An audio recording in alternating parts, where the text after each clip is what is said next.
Welcome to the show where we bring you the latest and greatest in the world of sports. We've got an exciting lineup of stories to dive into today, starting with a monumental achievement in baseball. Blake Snell made headlines with his no-hitter for the San Francisco Giants, cementing his status as one of the most dominant pitchers in the league. We'll break down the game and discuss what that means for the Giants' playoff hopes. In college football, the buzz isn't just about the teams, but the stadiums themselves. Music superstar Pitbull is making waves with his ambitious proposal to rename Florida International University Stadium to Pitbull Stadium. We'll explore how this move could impact the university and the broader landscape of college sports. Turning to the NFL, preseason action is heating up as teams gear up for the regular season. We'll cover the latest developments and standout performances as players fight for their spots on the roster. And speaking of the NFL,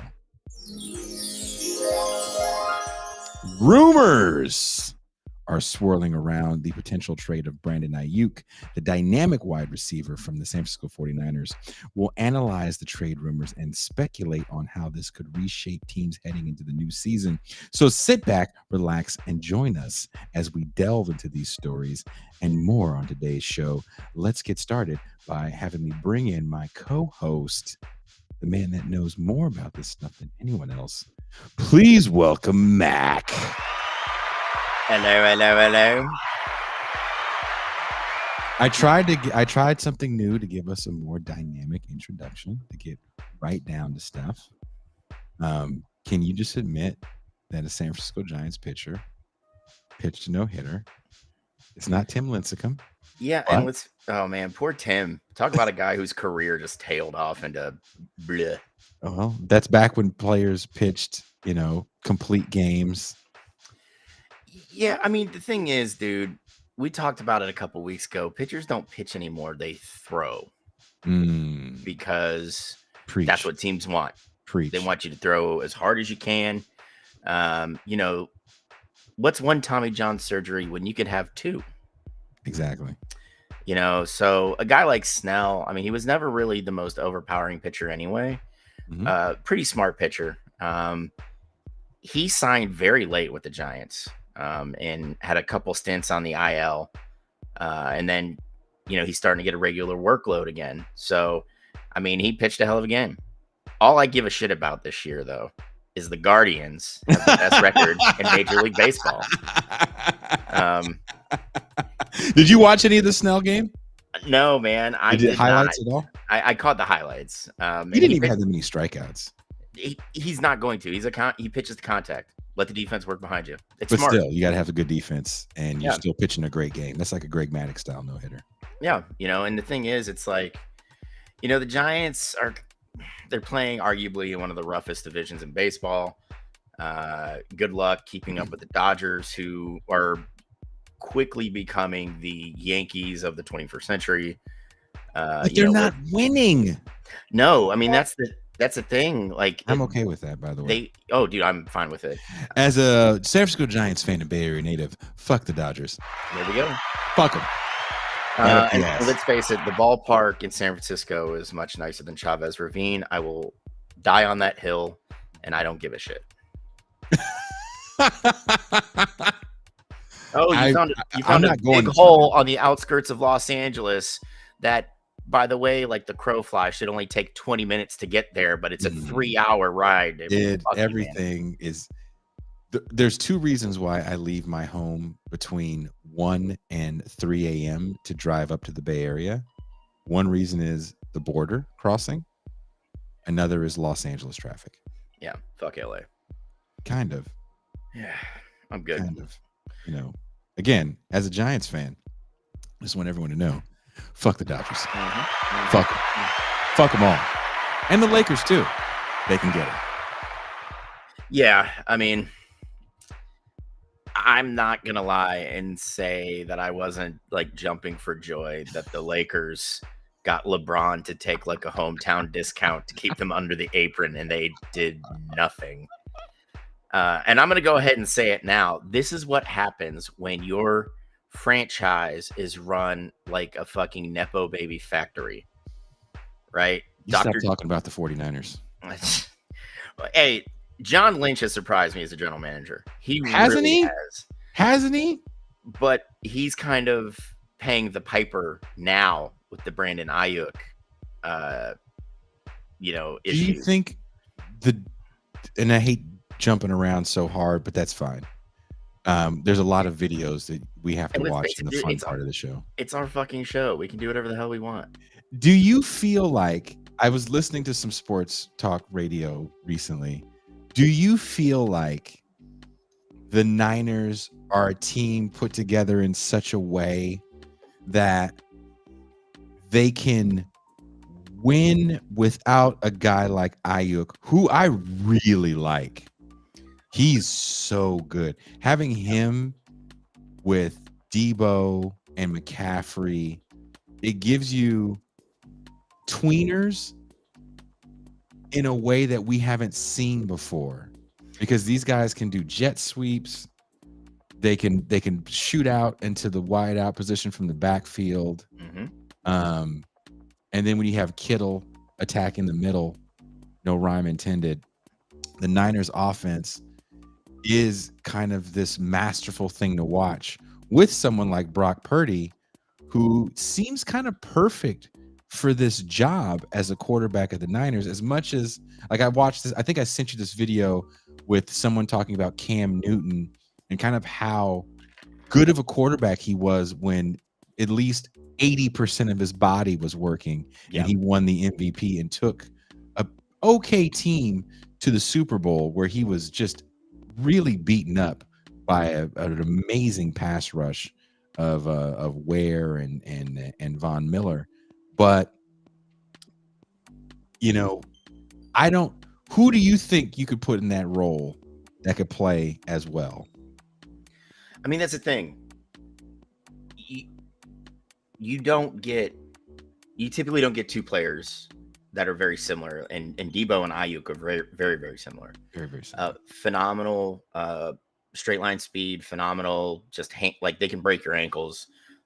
They both catch the ball very well. They work well in space. Too. They're so strong. And that offense works because they have wideouts that block downfield to kind of spring open whoever has the ball. It could be Kittle catching a pass, it could be Debo or Brandon Ayuk catching a pass, it could be McCaffrey catching a pass or run the ball to the backfield, right?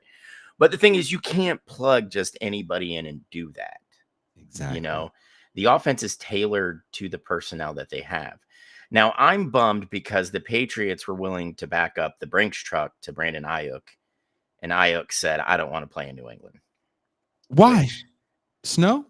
No, racism. Racism of the Northeast. Yeah. Where they're like, yeah, that's my boy. And then the minute you have a bad game, they're throwing out hard R's every other word. But regardless of nationality, because they do it with the Red Sox too.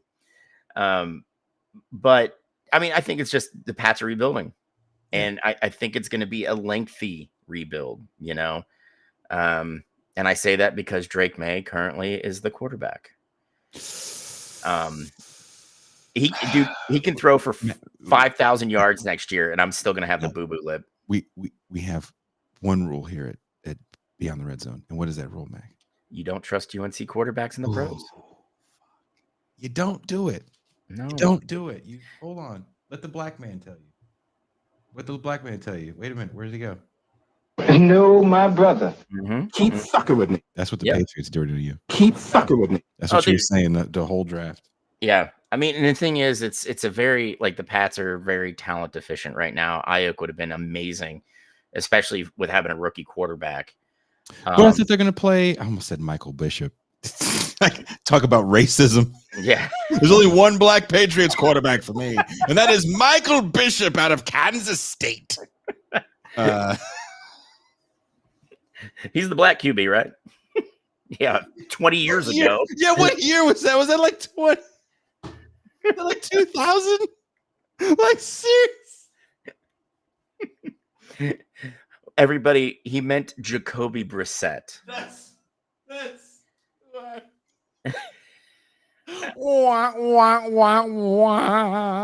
yeah. I mean, the thing is, it's CJ Stroud has ruined expectations for rookie quarterbacks now, because you can be a head coach with every intention of like, hey, we'll get you in by week 8, learn behind the grizzled veteran. Mm. But when CJ comes out and puts up MVP numbers, and he fucking did, anybody who argues that is a fucking idiot. I didn't think CJ. We've talked about this on the show, and I don't mind saying this again, and I'll say this until the wheels fall off. I hope CJ Stroud catches wind of this. CJ Stroud, first of all, highly intelligent young man. I think his intelligence gets downplayed by his playing ability. It's not like he's running around in a circle and throwing the ball real far. No, he is a prototypical drop back QB. Yes. Which is why there are so many Ohio State fans that hate him, because they're so used to having a guy that can throw for 3,000 yards and run for 1,000.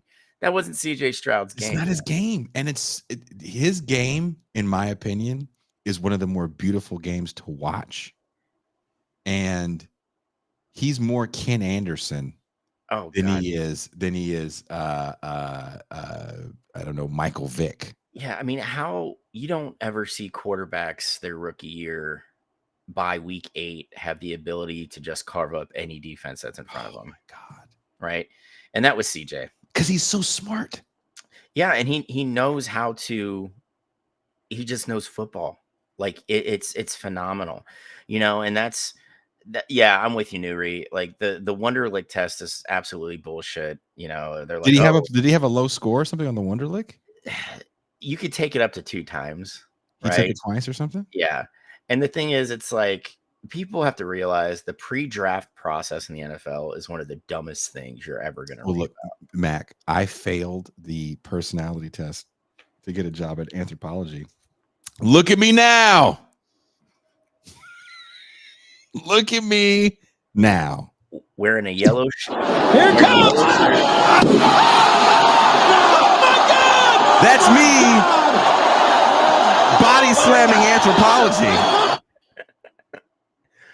But yeah, I mean, Brandon Ayuk, it's down to the Steelers and the Browns right now, which I think is going to lead to him being one of the highest paid wideouts. Does he want to go to the Steelers, who's in quarterback purgatory right now? I mean, dude, it's a competitive team. You can't ever count the Steelers out, right? Mm-hmm. Mike Tomlin's never finished below 500. The building blocks are there for them. They got dogs on the team. They got dogs on the team. They can win 11, 12 games going into the year if they get good quarterback play. That's been the issue the last few years, right? But who's coming out of camp right now? Dude, I mean, honestly, I think that job is Justin Fields to take. Okay. He's looked really good in practice. I read that he's still airballing some throws. Well, yeah. And let's face it, you know who else did that quite a bit? A guy by the name of Cam Newton. Learning how to put touch on a ball when, you get drafted by one of the worst franchises in the NFL and have had little to no development. Yeah. That'll set you back. Well, speaking of touch and passes and quarterbacks, there's another quarterback that you and I are not a fan of, and that's JJ McCarthy. I thought you were going to say Doug Williams, because I would argue I am a fan of Doug Williams. Doug Williams is a black motherfucker, and fuck him and his whole big lip nigga family. I'm sorry. It happened again.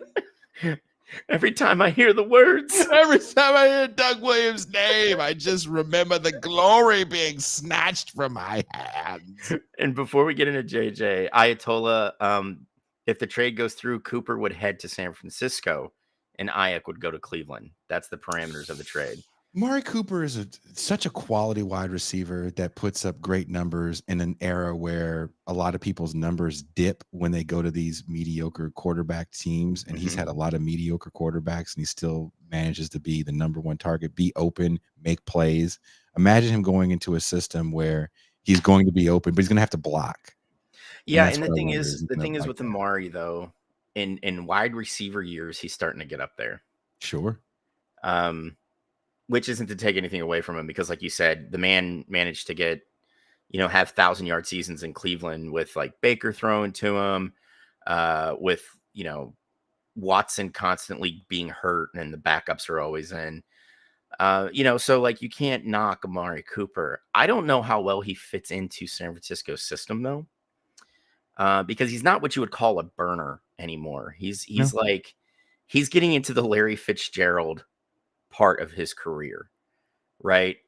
He can still stretch a defense when he needs to. Phenomenal hands. He's not going to drop passes. He's going to be a very reliable target for Brock Purdy if he heads out west. But you're going to see a drop off in offensive capability in San Francisco, swapping Ayuk for Cooper, I think.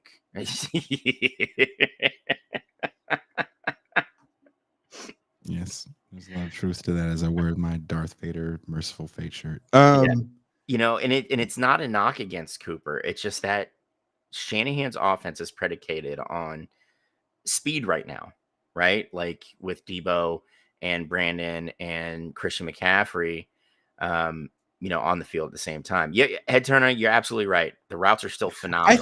I think he'll find holes. I think he'll find holes in the zone. I agree with you. I think his role may change a little bit. I still think he can be a wide receiver 1, as we love to use that terminology. Which is funny considering that, wide receiver 1 for a lot of teams since like 2005 has been the slot receiver. It's just, it's kind of like, when they talk about point guards, there's really no such thing anymore. Those traditional roles have kind of been phased out for kind of positionless football. Maybe that's not the right term, but that's no, I agree with you. I agree with you. Tyreek Hill. Yeah. Who plays all over the field. Yeah. And talk about having a great week, man, signing that giant deal, which, I think based on his production, was a perfect number. I'm trying to see if he, if Tua stays healthy, long enough, to continue his career. But like, I worry about giving Tua like a big money deal with his concussion history, because he's one more away from like, that's it. I'm surprised he played last year, and the Dolphins did pretty good last year with pretty much the same team. Their problem was the defensive side of the ball. Do you think they did enough in the offseason to shore up that end? Well, they leaned heavy defense in the draft, which I think is smart. Why go after big name free agents when you can kind of have, more affordable, controllable players for 4 years before you have to make the decision, to sign them long term to big money. And that first 4 years gives teams a lot of flexibility to, your salary cap and the general managers. I love that deal. Now, if only the players can kind of claw back some of the money from the owners in the NFL, because we're starting to see, guaranteed deals in the NFL, which I think is important. But, NFL owners have just seen their value in franchises explode. So why aren't the players seeing more of that? That kind of capitalism. Yeah, I was going to say it. Yeah, that's how it works. But it's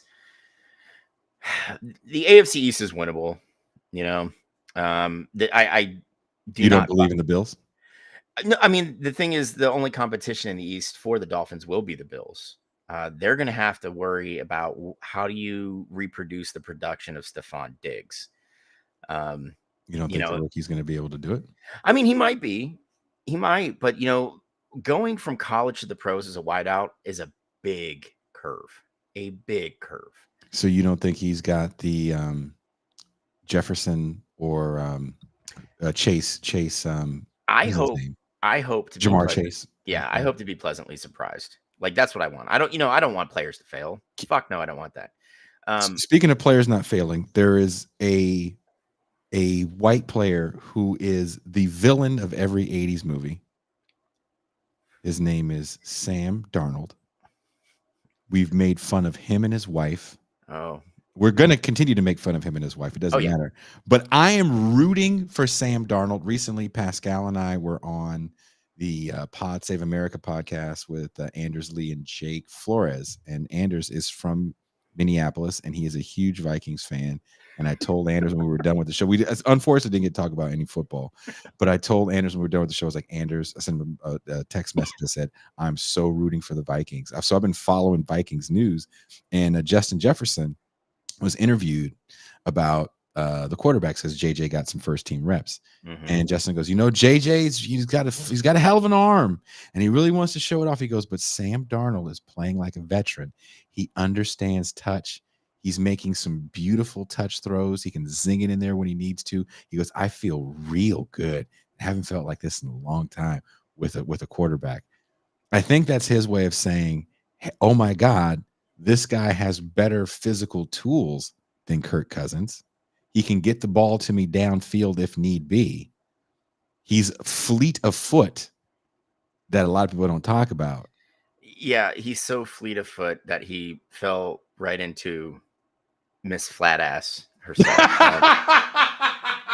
That's what he was looking for. He likes to see the whole butthole when they're wearing the thong. Yeah, see that he wants to see. He has touch because if he grabs her ass too much, he breaks her tailbone. Right? That's what he wants. Some people like that. They like when they're hitting it from the back to feel the pain of the tailbone hitting them. And I don't like that. No. I mean, I hope he lasts longer than Will. I hope he lasts longer than Will Levis. That's all I'm saying. Look. Sam Darnold is going to bring back the glory of the Trojan name. He's going to bring back the glory of the great Pac-12 10-8 conference. And I'm excited to see the Minnesota Vikings maybe not win the division because I still think the Lions are a buzzsaw. But to say that this many West Coast quarterbacks are in the NFC, look, you got Caleb Williams in USC. You got Sam Darnold, USC. You got Jared Goff, Cal. And you got Jordan Love, Utah State. West Coast, bitch. All day. You know what else Sam Darnold's going to bring back? Clan hoods in the locker room. Racism. I mean, according to Democrats, we did solve racism. Sam Darnold's going to undo all that work. Sam Darnold's going to bring back saying, you people in a press conference. That's right. Sam Darnold's going to bring back JD Vance posters in locker rooms. You guys don't like JD? What the F, brother? Hey, Justin, listen. What? No, I made a perfect throw. You ran the wrong route. But I want to talk to you about crypto investing. Hey, Jess, J-Dog. I know that's how you people say it.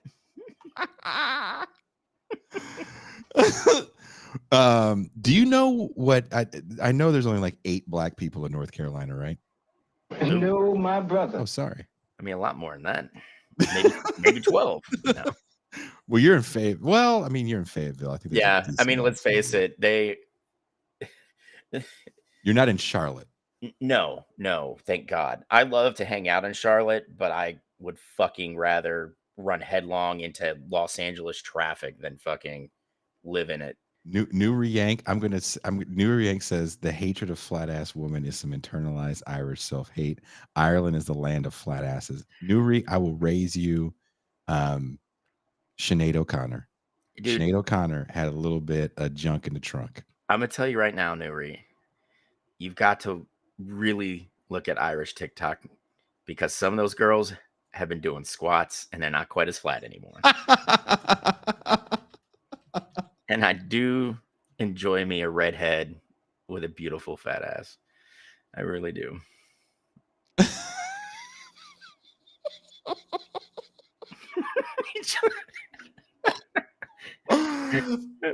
Now we got to start looking up Irish women with actual asses. Is the singer of Garbage? I can't even talk right now. Shirley Manson. She's Irish, right? Or she's Scottish? I don't know. She's not important right now, Miss Manson. What's important is that we really get into this topic because it threw me off when I got the update on my phone. Pitbull Pitbull Stadium? paying for the naming rights of a stadium $6 million, you said? over 5 years. So I heard the story after you sent me that. I started driving in my car and I was driving downtown, and apparently he's trying to bring talent to the stadium. Yes. So with the naming rights thing, right, which the Board of Regents approved today. Okay. So this is what Pitbull has to do as part of the agreement. He has to create an anthem for Florida International University, which I want everybody to know is the only football school in the city of Miami. Okay. Keep in mind, University of Miami Hurricanes play in Coral Gables, which is the retirement community for Miami. Okay. He has to post about the school on social media 12 times a year and appear at one athletics fundraising event per year throughout the term of the agreement. Can you imagine that Pitbull is the guy that has to raise money for your football team? Oh, here we go. You ready for this one? Oh, Jesus, no. Pitbull will get use of the stadium 10 days per year throughout the term of the deal. And the vodka company he owns will be the preferred brand sold at the stadium. How many football stadiums sell vodka? I'm not trying to be funny. As a person that actually worked for food and beverage at stadiums, I know beer. I know there's some wine. You have to think until 3 or 4 years ago, college stadiums didn't sell booze at all. I didn't know that. Yes. It was no, that couldn't be because when I worked at Cal, and that was 2018, we were selling beer. Well, Ohio Stadium didn't start until about 4 years ago. Really? Yes. So where'd you get beer watching the game? You didn't. You snuck it in and you pre-gamed before games. Yeah. Really? Was there a club level maybe that sold beer? I mean, I wouldn't be surprised. You're like, I wasn't in that verified area. Well, I worked at the club level of University of California. Okay. But like, so now, like college school, like university systems are leaning into alcohol sales to kind of plus up the bottom line. Right. And he also gets 2 reserved suites for all football games. I would hope so. Right. So, I mean, this is kind of crazy. He's going to be the dude that like gets out there for NIL deals as well. You know, like he's contractually obligated to do these things. Now I was thinking about it. I'm like, how just apocalyptic is this? Right. But then I was like, you know what I would do if I had a couple, like 6 million just to throw around? I'd go to Ohio Stadium and be like, listen, I'll cut you a check for $6 million spread out over 5 years. And it'll be Ohio Stadium, you know, Mike McGinnis Field at Ohio Stadium, right? I would fucking do that. And like, you got to think if a guy's willing to put his own money and like try and get talent there and do the NIL stuff, you know, and write a fucking anthem, which FIU needs all the help they can get, you know, okay. Like it doesn't bother me as much anymore. It just kind of really threw me off guard because one, when I think of people popular enough to put asses in seats, Pitbull doesn't really strike a chord with me anymore. You know why? Because you're not Latin. That's fair. Like if Bad Bunny did it, okay, I get it. Latin music and country music are 2 things most people don't understand because they have a global audience that we don't see all the time in the States. And when they do play in arenas, I hate to say it, Americans don't go. Chinese music is the same way. There's Chinese artists that you've never heard of. They'll come to the States and sell out an arena. You'll be like, what the hell's going on? There's a concert here right now. They're like, yeah, it's a person you've never heard of. Well, dude, Latin music I get. Country music I never will. Like when I hear country music, I just want to find like an old wooden pencil and a pencil sharpener, and I'll just I like older country music. I hit the point, Jason. I'm like, you know where this would be great? In my ear until it hits. I don't like new stuff. I like Patsy Cline. There's a chance you can walk into my house on a Sunday morning and hear like Patsy Cline, Hank Williams playing. Senior. But I'm not a fan of the new stuff. But I will say as I was doing the Pod Damn America interview with Pascal, I try to do more interviews outside because I don't want to be stuck in here for like 7 hours. And my neighbor was doing some work outside, or one of the neighbors that has like an Airbnb house, and he was playing Mexican contemporary country. So imagine contemporary sounding, that country music that you want to put in the pencil in your ear, that stuff, but in Spanish. Well, at least I wouldn't be able to understand it. It doesn't matter. It sucks all the same. Yeah. And the whole time they were like, not yelling at me. They were like, can you like turn I was like, I can't turn my neighbor down. But Javier, can you please? Oh, fuck myself. Got it. Yep. Yeah. No, it's not. I don't look. There's certain kinds of music you hear. You go, I think that might be the music of the person I don't want to complain about. Yeah, like that's the person that like pulls out a gun and shoots at you. Yes. Yeah. And I don't want to be the neighbor that complains. I'm the neighbor that smiles. Yes, please play more of this annoying shit just the way I like it. Oh, I love it. Mm-hmm. But yeah. I mean, speaking of like people with weapons, today I saw somebody who had a Donald Trump engraved Glock 19, and I was just like, word. As I'm too stupid not to do stupid stuff, and that's the person I would have been like, excuse me, what? Tell me all about this. I would have been like, I need to know. And you would have been like, Jason, no. I'd be like, no, I got this. Well, no. He's going to keep America great and undo all the communism that the Democrats do. And I would have been like, word. Huh. What is communism, sir? Yeah. Communism is when Mexicans come across the border. Word? Oh, okay. And then I go, these are pictures of me and Mexicans not crossing the border. Look how happy they look. See how happy I am? Like everyone's partying right now. You know why? Because we're not in the States. Look at that. That's it. Yeah. But I mean, I think we'll probably see more deals like this, though, Jason. I really do. What does that mean? Well, you got to think, if he's going to be out there doing NIL stuff, that's money in players' pockets. Mm-hmm. And I think that's important. Part of the deal is he's going to recruit. That's what people think. Pitbull is from the Miami area.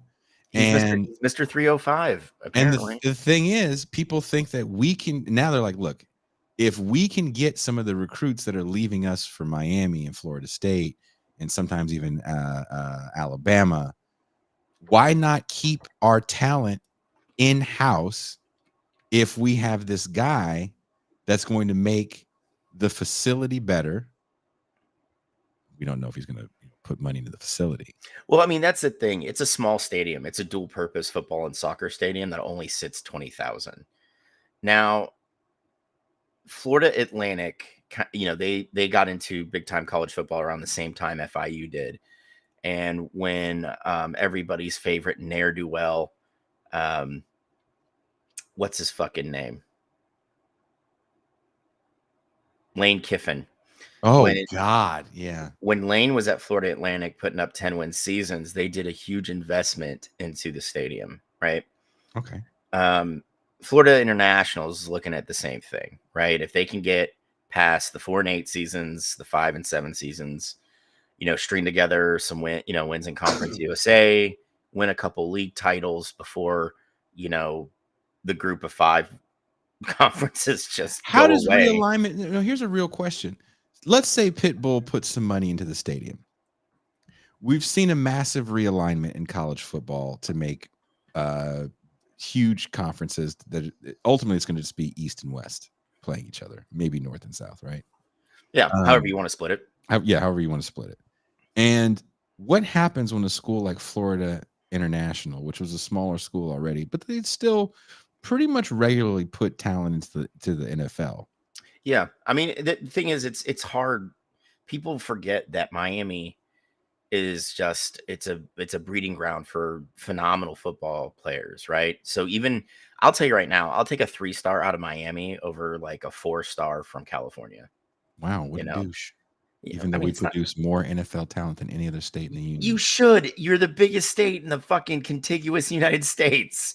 You have a No, that deeper would be pool. Texas, and they're not as good as us No, my brother. because California. You've got to buy your own. man. California rules. Oh man. California rules. Yeah, you All know what's day. gonna happen? We're gonna All day. have a Texan show up. Or have you seen they like to be called Texians again? They can get fucked. They can get Yes. fucked with Dodger fans. Mhm.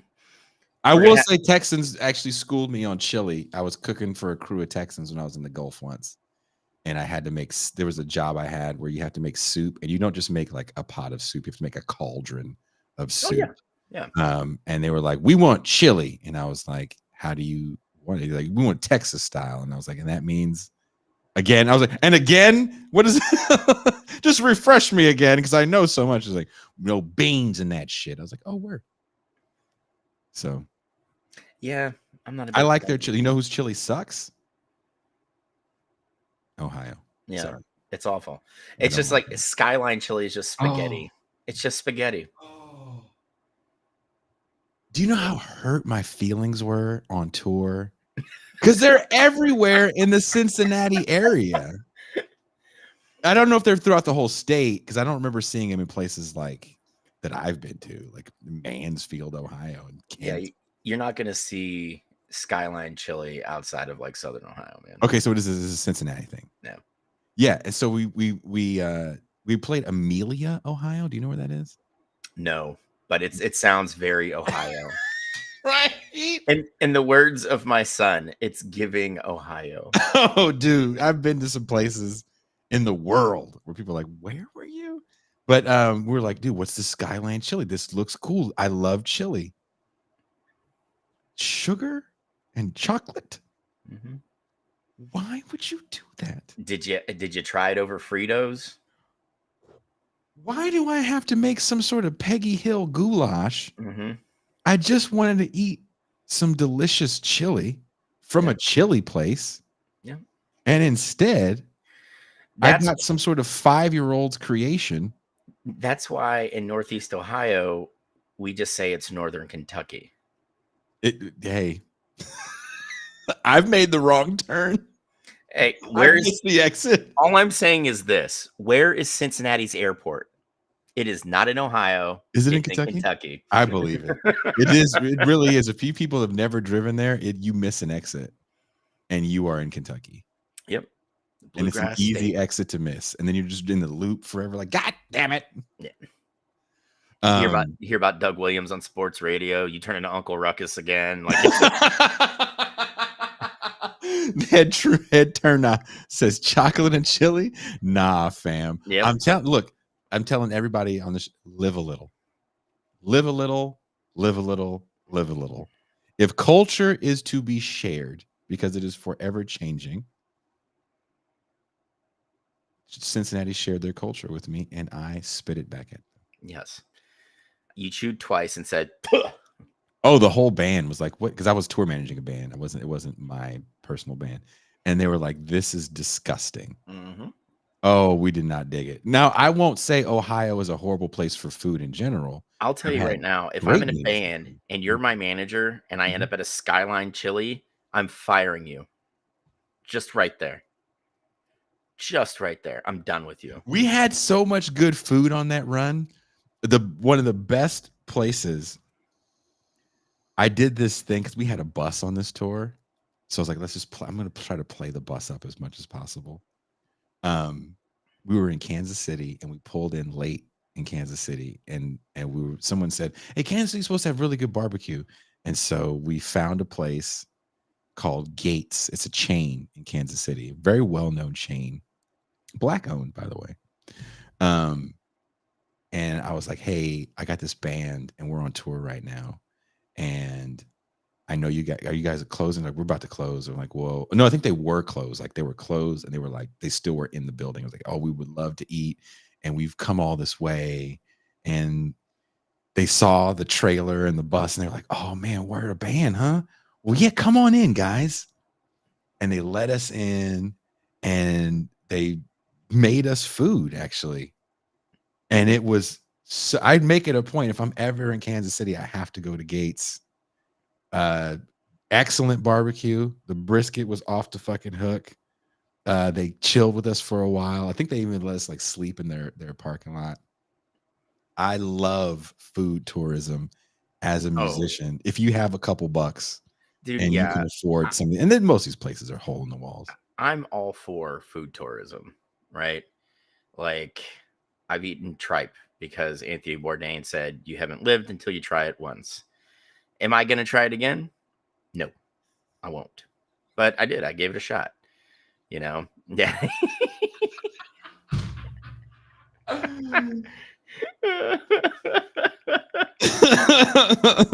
Gay said, no, it's not the best, but they do. I did like the sauce. I prefer the KC sauce to the Carolina sauce. Well, Carolina barbecue is ass. Period. It's like that vinegar.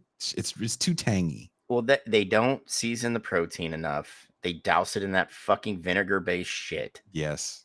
And it's foul. And the only thing that you could even say is decent as far as Carolina barbecues goes is pulled pork. They don't do ribs well. They don't do fucking brisket well. They don't do shit well. They're just a bunch of fucking Nimrods, man. Ooh, tell me how you really feel. Do you ever go to because you're in North Carolina? Do you ever go to Atlanta, or that's too far for you, huh? Dude, I'm a poor. I can't get to Atlanta right now. As far south as I can get right now is Charlotte. And then I get about 8 hours of fun, and then I have to stop because that place is so expensive. It's too expensive. I'm not talking big city fun. I'm talking, do you go to the neighboring states? I live in California. I'm from California. The neighboring states to me are Oregon, and from where I live, Oregon, Southern Oregon, which you don't want to eat at, is like 6 hours away, and Portland's about 10 hours away. Bro, I'm gonna tell you right now, when I think of Oregon, I think of the most bland food on the planet because it's just filled with a bunch of weird white people. Pretentious. Yeah. It'll taste okay, but it's just the pretension ruins the flavor. Last night I made a mistake, right? I did not go to the gym this morning because after work, my day was shitty. I went out and had a couple beers, right? And then you went to cook out. No, I went to this fucking gyro stand and had the most fucking bomb-ass gyro of my life, which was 17. In Fayetteville? Yes. Props to Fayetteville fucking mixing it up a little bit. And I went back and got another so I can have it for breakfast. Ooh. It was so good, man. And I paid $17 a piece for them. And I was just like, oh, you know what, man? I had lamb for the first time in like 2 or 3 years. It was perfect. I was like, it was worth it. I hear some of the numbers that you people spend on food. I'm going to rub it in for a second. Literally and figuratively. I had a date here in my house for a minute. Oh. And we went to this Brazilian steakhouse that's like one of the top Brazilian steakhouses in this immediate northern. Was it in Jam City? I'm not going to say all that. I'm not going to say anything about Jam City. But did you show her the power of your penis? But this woman did see the episode where I said the line about if you just say. So anyway, she went up behind you and said those words. She said, don't put all that dick in me. And then she just busted up in laughter. You can put it up to your balls if you want to, little dick man. But it's in a nice. I had never even been to this part of. I drove there first of all, and I usually only take the bus, but I knew I had to take like multiple buses, and I was like, my Spanish is not good enough to get lost. So we drove there, and it was like it's a really cool part of town that I'd never seen before, and it's like kind of it looks like a mall-ish thing, but not like how we usually have malls. And the food, Mac, is so damn good, right? This is where I'm rubbing it in. What you paid for those euros, you could have had all you can eat steak, and they were bringing out seafood, and then they were like, you guys just want a drink? You guys just want a shot? Neither one of us drank, but you would have been living your best life. And I've never seen this in a restaurant before. Maybe you have. They have a playroom for your children with a supervised person. You go there and drop your kids off. Like, you know how little kids ruin your kind of this is an event. Because the Brazilian steakhouse, they're bringing out all the cuts. Oh, fuck yeah, man. Right? They have a room for you to put your effing kids. So they go play. Just Yeah. doing kid shit while you stuff your face with While the you finest Brazilian cuts of steak. Oh my God. By the time we were full, they were like, oh, you guys got room for the brisket? And they bring out this massive brisket. And we're like, we're too full. We want to go try to attack the other side of the dessert bar. For what you paid for your euros. I mean, nice restaurant. I just show up in like some stretchy pants and a baggy t-shirt, and they're like, "Let's go." No shirt and overalls. I look like Squirrely Dan from Letterkenny, Just... Someone says this. Okay, so someone is naming the chain in the States. It's like that chain in the States, Head Turner, but it's a very small chain here in northern Baja. I live in Mexico. So my son's mother, who makes way more money than I ever will in this business, for my birthday, when we were still together, would take me to the restaurant that Head Turner is talking about. And she wouldn't just take me, she'd take all of the kids. That bill was always near $1,000. Sweet mother of God. For what you paid, you and I,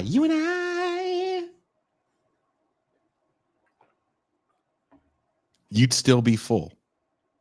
Like 2 days later. You'd still be full. We ate till we couldn't eat. Oh, and you're eating outside. And there's this like beautiful view of the city. I love that. And did you see that New York City's getting rid of all the outside eating places that they set up for COVID? It violated like code or some shit. And because I've seen that in other places when I go back to the Bay Area in California, that a lot of those places that had the eateries on the sidewalk are gone. Is that what it's like where you are too? Dude, no. North Carolina laughed at COVID. They were just like...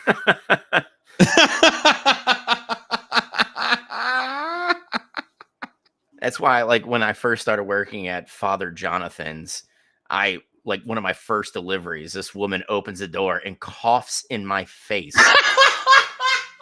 and was like, "I've got COVID, but it'll be fine." Oh, fuck me. We did. You know what? The irony is we did. Her and I did get COVID. If we got COVID because of that restaurant, if they had COVID laced meat and that's what we ate, I'm okay with that. Because there's a few things that we ate that I was like, this is so buttery and delicious. And it was just you know what it is? It's nonstop. Yeah. This is why, Mac, when I hear you people talk about going out, I just look at you and go, yeah, that's not for me. Yeah. That's why I prefer to cook at home. But after because I've cut like my drinking back so much. 4 beers was just like, hey, bro, it's been a while since we've done this, And I was like, I need to grab an Euro. I need to sit down. The first one, I went back into the bar, asked for some water, and just devoured this thing. And I was like, fuck yes. French fries? Did you get French fries with it? No, I didn't want anything with it. I just wanted. Yeah, dude. You went whole hog into it. Yeah. Dude, and it was a lot. It was huge. And like my bartender that was a friend of mine, and she just looked me dead ass and was like, bro, I want one. I'm like, he's outside. And she was like, so like 3 people are asking for drinks because there's hurricane weather. So North Carolina's like time to party. And they're like, hey, where you going? And she was just like, fuck off, I'm hungry. Just goes outside and gets one. But yeah, I mean, it's ridiculous how food prices have just skyrocketed. And when people, they keep trying to blame, the supply chain shit from COVID.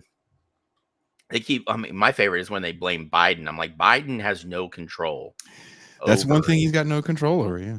food prices, right?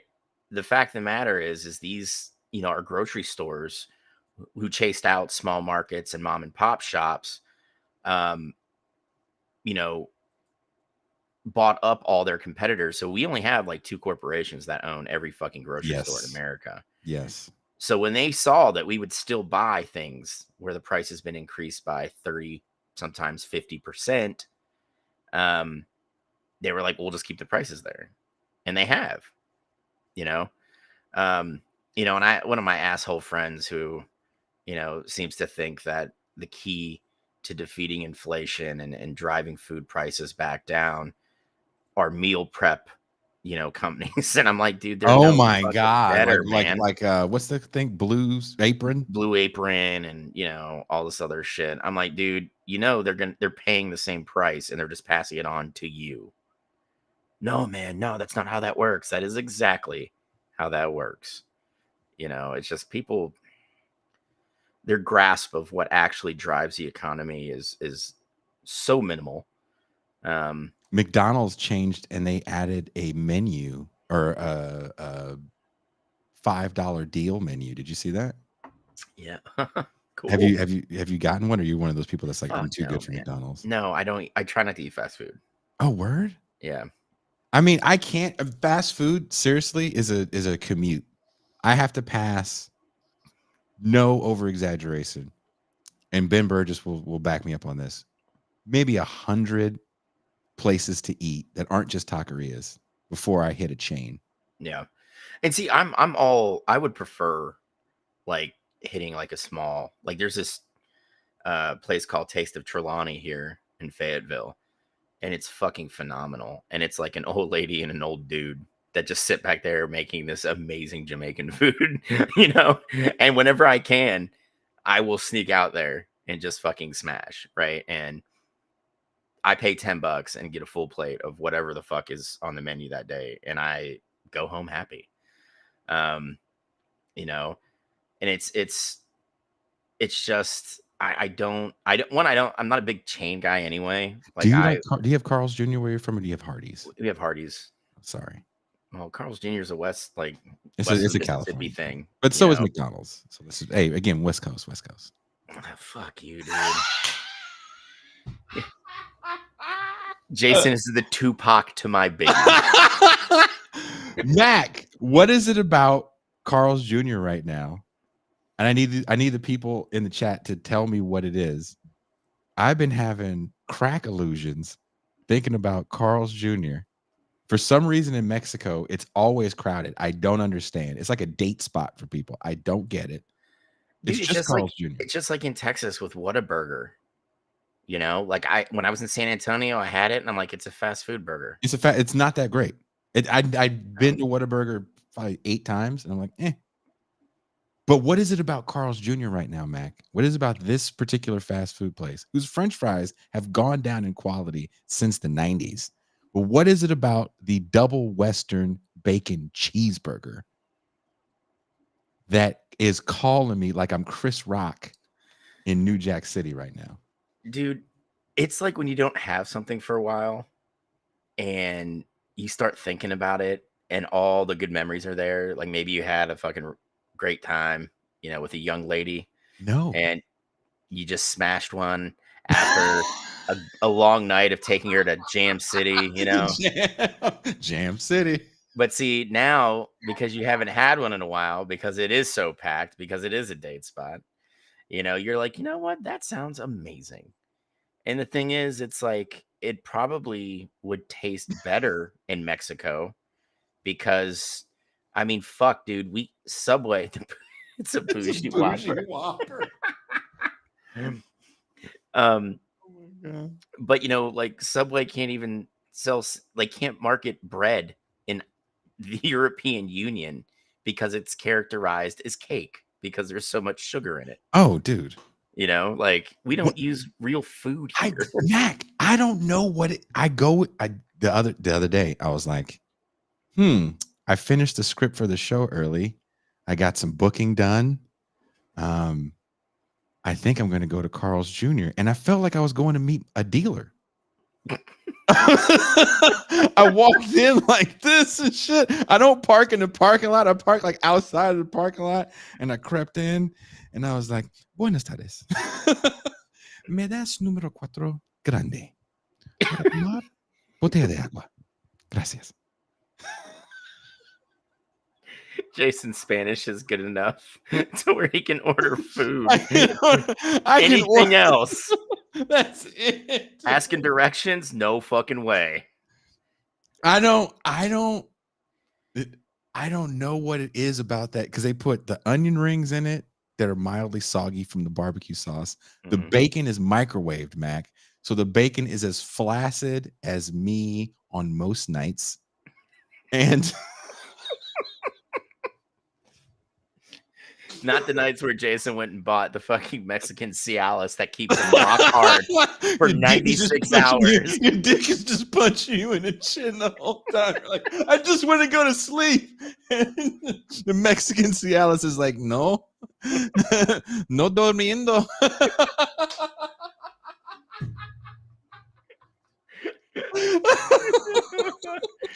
But usually I have fast food bacon dick. It's just like, meh. What did the old man say once?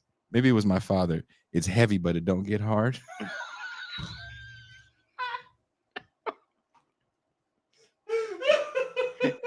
Jason, if you don't stop talking about that Voltron, I'm gonna beat you with it.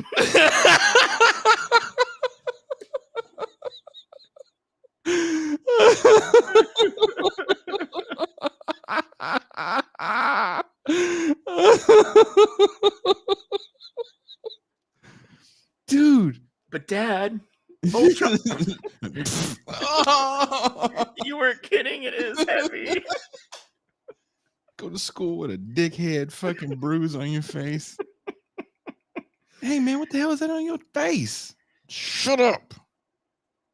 Oh, man. But seriously, man, what is I fucked that shit up. Why, Mac? I don't have great memories of Carl. It's not like and my father took me to Carl's Jr. and told me, son, as you become a man, you're going to have to, like, none of that happened. I see the sign for Carl's Jr. and I break out in a cold sweat. Like, fuck. Jason's like, you got any more of that? that grande bacon burger? And there's like a couple things. They had this thing called the Big Carl. Do you know what it's like to be a grown man and order a Big Carl and ask for extra Carl sauce? Oh, Jason, that just sounds dirty. Because you don't know if Big Carl's actually the fry cook, and he's like, well, all right. He's just like, no. Hey, 2 Big Carls and none on the other one. Oh. Dude, DC Joe Black, taste buds and cravings are cyclical. I agree. All right, I agree. Because sometimes, like, my daughter and I jokingly call Chick-fil-A homophobic chicken. And there are times where we'll both be looking at each other and just be like, you know, it sounds great right now. And she's just like, a spicy chicken sandwich. I'm like, yeah. And then we'll fight the craving until we can't. And we break down and go to homophobic chicken, you know? But, you know, it just, sometimes you want what you want, you know, and then you eat it and you're just like, you feel sated in that minute, and then, you know, an hour later you're just like, I should not have eaten that. I feel like I worked out to the point where like my chest was still tight, and I was like, maybe I earned it. And I walked around town, and, you know, a bunch of old people recognized me as, hey, young fella. It was like, he never had like a wonderful day. Like, everything was wonderful. It was beautiful outside. You have days, let alone just wonderful days. I feel like I'm in a horrible cycle of existence. That's why you have to take a vacation down here. I'll take you to the Brazilian steakhouse. Oh, dude. And the thing, Yeah. We get back that night. I'm like, wake up for breakfast. I'm like, we going back? stuffing chicken breasts in your pocket. It's like you're bringing that brisket, right? And I just pull out some Tupperware, throw it in. Just I do you like donuts? not really. I'm not a sweets guy. You're more of a okay, but do you like seafood? I can't eat seafood. I'm allergic to it. Okay, wow, you're in a bad place if you come here. But I mean, there's definitely beef and chicken here. We're known for lobster, but if you can't have lobster, that's gonna suck. Yeah, that would. I mean, I could bring my EpiPen. That could be. Jason, this melted in my mouth. Jason live. He's on Instagram, just like setting it up, record. Here's Mac in an EpiPen. I'm gonna read this super chat, Mac. I just got here with this talk about erections. Did I just miss Jason and Mac give their rank list of 2024 Olympic games? I sent Mac some videos today. Oh, Caitlin. Did I texted that to you, right? Yeah. Okay, so I just got to make sure where I find it. I do think it's time enough in the show for us to talk about this. Yeah. Well, before we talk about this, I do want to say, I haven't seen any of the Broncos training camp, but I've been reading about it, and I read such mixed things. Yeah. One day I'll read that Zach Wilson looks very good and should be the day one starter. Another day I read that Bo Nix is the most prepared rookie they've ever seen and is an assassin in the quarterback room. Well, that happens because Zach is busy out there banging Denver MILFs. Good man. So he got tired, and that's when, Bo looks really good. But then he rests, and then he goes into the practice the next day, and he's feeling really good. And because he feels really good, he practices well. And then he's like, I got to go out and fucking get some pussy now. And then it's just and he actually says pussy. Yeah. And then he calls up Sam Darnold, and he's like, dude, let's hang. And then they have this weird, white quarterback with a very coiffed hair hang. And Sam's like, you know what, Zach? You should stop smashing so much ass and just focus on that playbook. And you should buy my new Bitcoin. All right. It's called Sam Coin. Okay. You can get in at the ground level and just make your millions.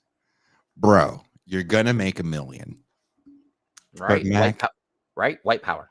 What? And he just white power salutes him on the way out. Zach Wilson's like, wait a minute. What the fuck? Did he just white power me? It's this kind of. Did you just white power me, bro? All right. Sam Darnold just white powered you on the way out. Yeah. And then they go chase Mormons in Denver. I still feel very confident that Zach Wilson and Sam Darnold can have a resurgence in their careers. No, I mean, Darnold we've seen Blaine Gabbert have like a 14-year career, right? Okay. Sam Darnold could have that same career. He's as much as I make fun of him, he's shown that he can learn playbooks. Mm-hmm. He's a savvy veteran at this point. Zach Wilson is a lost cause. I'm sorry. You think so? Yes. You think that was an overreach? You think he's part of a COVID season? Dude, he's never going to be Jamarcus Russell bad as far as busts go. But man, I'm sorry. Like, he played for BYU when they were independents, when they didn't play tough schedules, and he only showed out that one season. Season. That's why I said, did you call him a COVID quarterback? Because that was his season to really show out. I think that's why people like Penix came back. Yeah, I mean, it that could have been it. I just don't. He's not an NFL quarterback, and that's okay. You could be great at the college level, right? And you can make a living off that your entire life. Look at Tim Tebow, right? But he doesn't have it to make it in the pros. I don't think he beats Bo Nix, right? Maybe he goes on to have a Blaine Gabbert-esque career, What Zach Wilson needs is snaps if he wants to play. And this is what I'm never going to understand, right? Is when you are a guy like Zach Wilson who is trying to avoid the bust label, you know what you do? You take your ass to Canada, you take your ass to the UFL, and you get snaps. You get game time. You do that. It's a hell of a lot more developing than it is sitting and holding a a clipboard, phoning plays in to Bo Nix. It just. Do you, if you're Sean Payton, and I think if you're Sean Payton, you still have a couple seasons before people start calling for your head. But then again, that's me thinking pragmatically. Yeah, I think he gets 2 more years before Denver. I think people are going to call for his head automatically because of all the just bad money that Denver's been throwing around over the last 3-4 years. Yeah, maybe, but I think he's built up enough goodwill to where he can kind of well, it wasn't me, it was the old front office, that type of shit. He can do that one more year. Yeah. John Elway was in an interview recently on somebody's podcast that's way bigger than us. And they said, what's the biggest mistake you ever made in your career? He goes, biggest mistake I ever made in my career was not drafting Josh Allen. He goes, we took Bradley Chubb over Josh Allen, and I guess they were playing in some sort of golf tournament. It took John Elway a while to realize. He goes, oh, yeah, I picked over you. And you're kind of in our backyard in Wyoming. Yeah.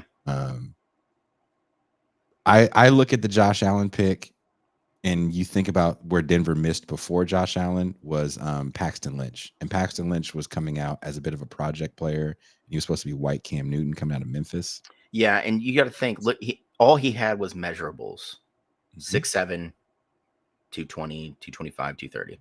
Brock Osweiler was another 6'7" guy that could run, but he wasn't a first-round pick. He was a second-round pick that actually won 7 games for them in their Super Bowl season. Yeah, that's fair.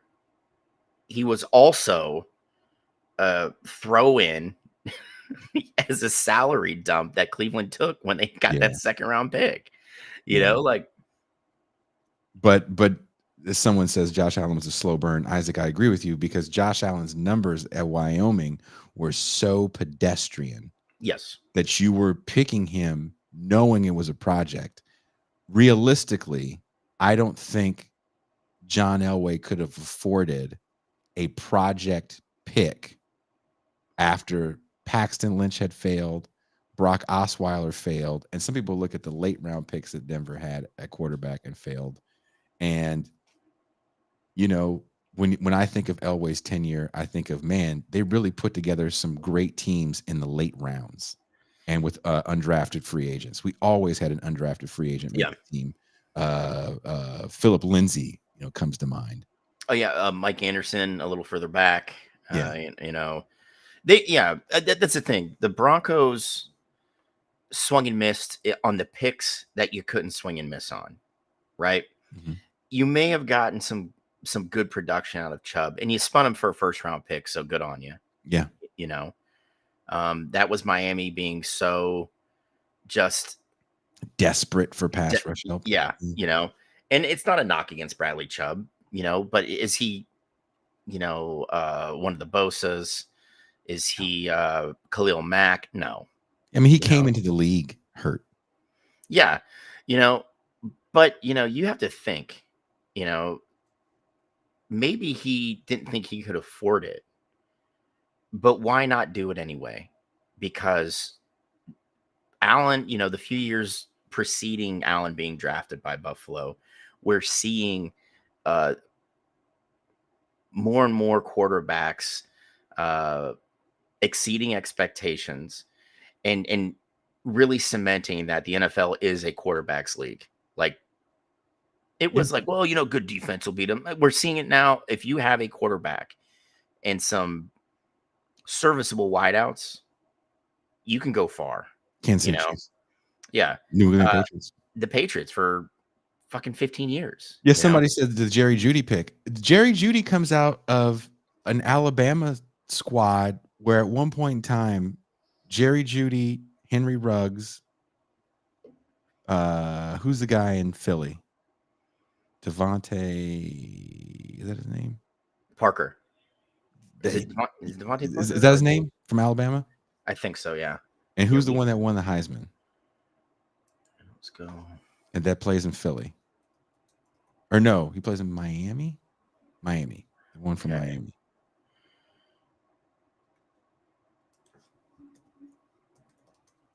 Bam. There we go. You got Devonta Smith. Thank you. There you go. Jalen Waddle. There's another one. Jalen Waddle. That's what I was Calvin Ridley. Calvin Julio Ridley. Jones. Amari Cooper. Yes. For a little bit there, like Alabama was wide out you. They were wide out you, and they were producing some beasts. And Henry Ruggs and Jerry Jeudy were burners. Yeah. And everyone thought, oh, these guys are going to get into the league and blow the league up.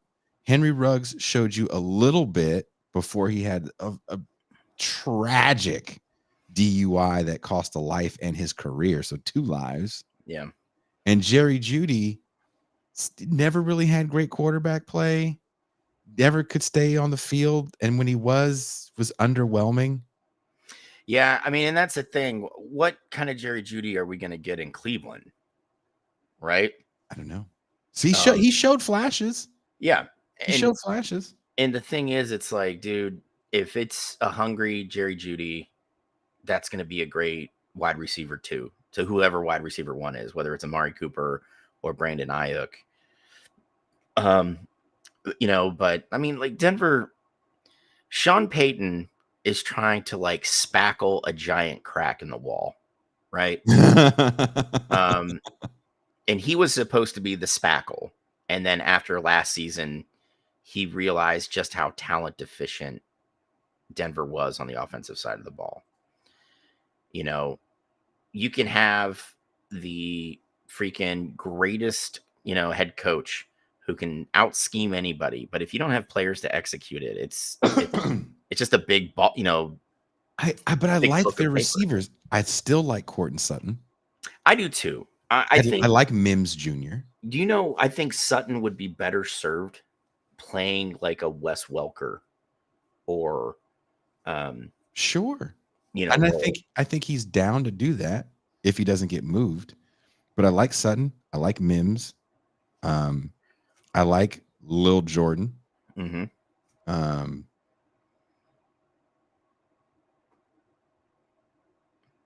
But to your point, there's a lot to be desired. I think they swung and missed on some tight ends that we thought were going to be big time tight ends. And see, I think that's post Elway. Yeah, that is one of the trickier positions to draft now. I really think that. Because our tight ends are kind of having a renaissance now as a receiver who lines up on the line, right? Like we don't expect a lot of blocking from tight ends anymore. It's not, Mark Bavaro and the Giants in the 80s, a guy who was a road grader blocking, but could also get open and catch the ball, but how many of these college tight ends have we seen kind of just not live up to their game in college? And, I think that goes back to because they are perceived as more wide receivers now, wideouts have a steep learning curve, and we've seen some spectacular rookie wideouts in the last few years, just spectacular, but that's the exception and not the rule. Some guys are just ready to play, as soon as they get drafted. And, guys like Jamar Chase, Jefferson, honestly, a lot of the LSU guys, like if we're being honest, Cooper was ready out of the box, right? Mm-hmm. I think Marvin Harrison Jr. will be one of those guys too this year. I'm excited to see him play. I am too. But a lot of the receivers, they need a year or two to really get the nuances of the route tree. Honestly, you can't be, you have to get downfield and block now, and you're seeing a lot of wideouts kind of do the Hines Ward, and they're taking more pride in how they block, head turner. I'd like to think Brock Bowers is set to play in the NFL. Can I ask this question to you? Hold on. Let me finish this thought really quick. I will shut the hell up. But I was also burned by Kyle Pitts, who I thought was ready. I still think he's ready. I think he's had a bad go of things. Yeah. And I think maybe things will turn around for him with old Kirk Cousins slinging the ball down at Atlanta now. Because that's what we need, another white guy, wearing chains everywhere. That's but yeah, I think he's going to be better off. But like, I thought this was a dude that, because he was just so good at Florida, I was like, I could be Plug and throwing him. play. Yeah, I thought I could be throwing him the ball and he was going to get yards, and it just didn't happen.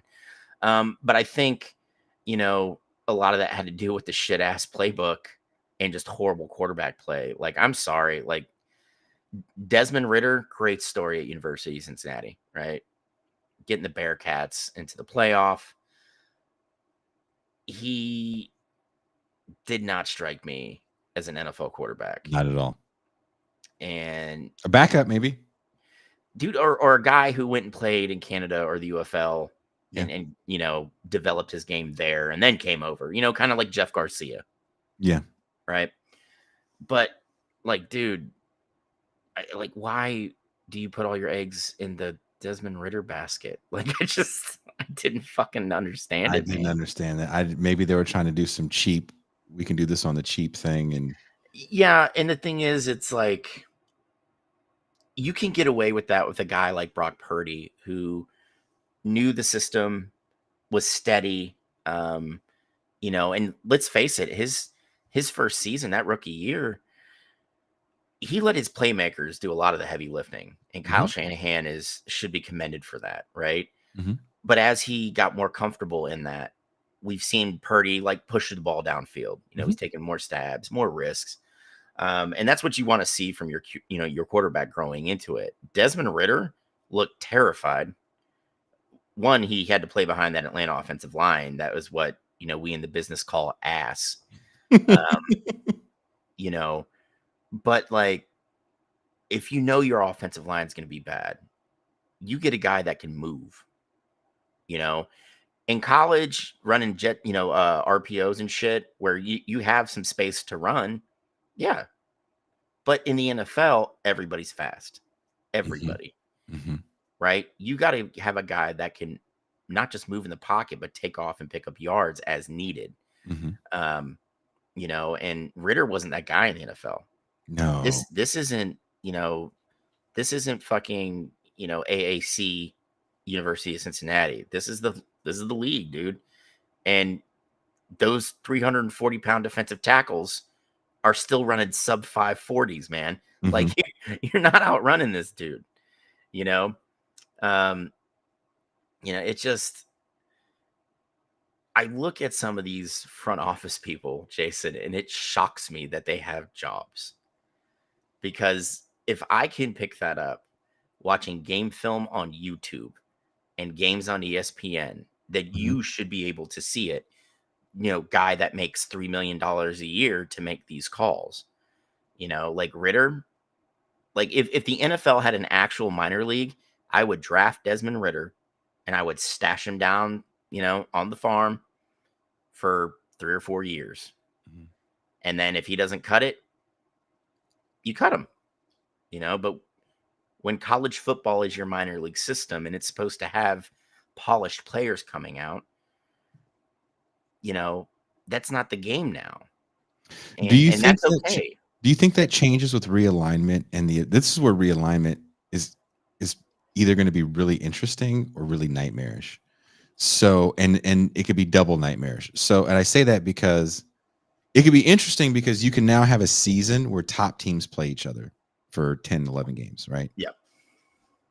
Or you can continue to go, we want to be a top team, so we're going to stack our schedule with 3 good games towards the end of the season, and just a bunch of out of conference or even in conference, because our conferences are so big now. Yeah, and that's going to be the key going into an expanded playoff, right? You got to think that the newly revamped Big Ten and the newly revamped SEC, which I'm going to go ahead and say the SEC probably got harder, whereas the Big Ten got by adding Texas and Oklahoma. Because you can say what you want about Oklahoma. They don't stay down long, right? They just, that fan base, the boosters, the donors, they're not going to allow them to stay down long, right? And the SEC arguably is the best football conference in the country. But I mean, the fact of the matter is you're going to have some gimme games in the Big Ten now with the elimination of divisions, you know, so you can be an Ohio State, a Penn State, a Michigan, and Iowa.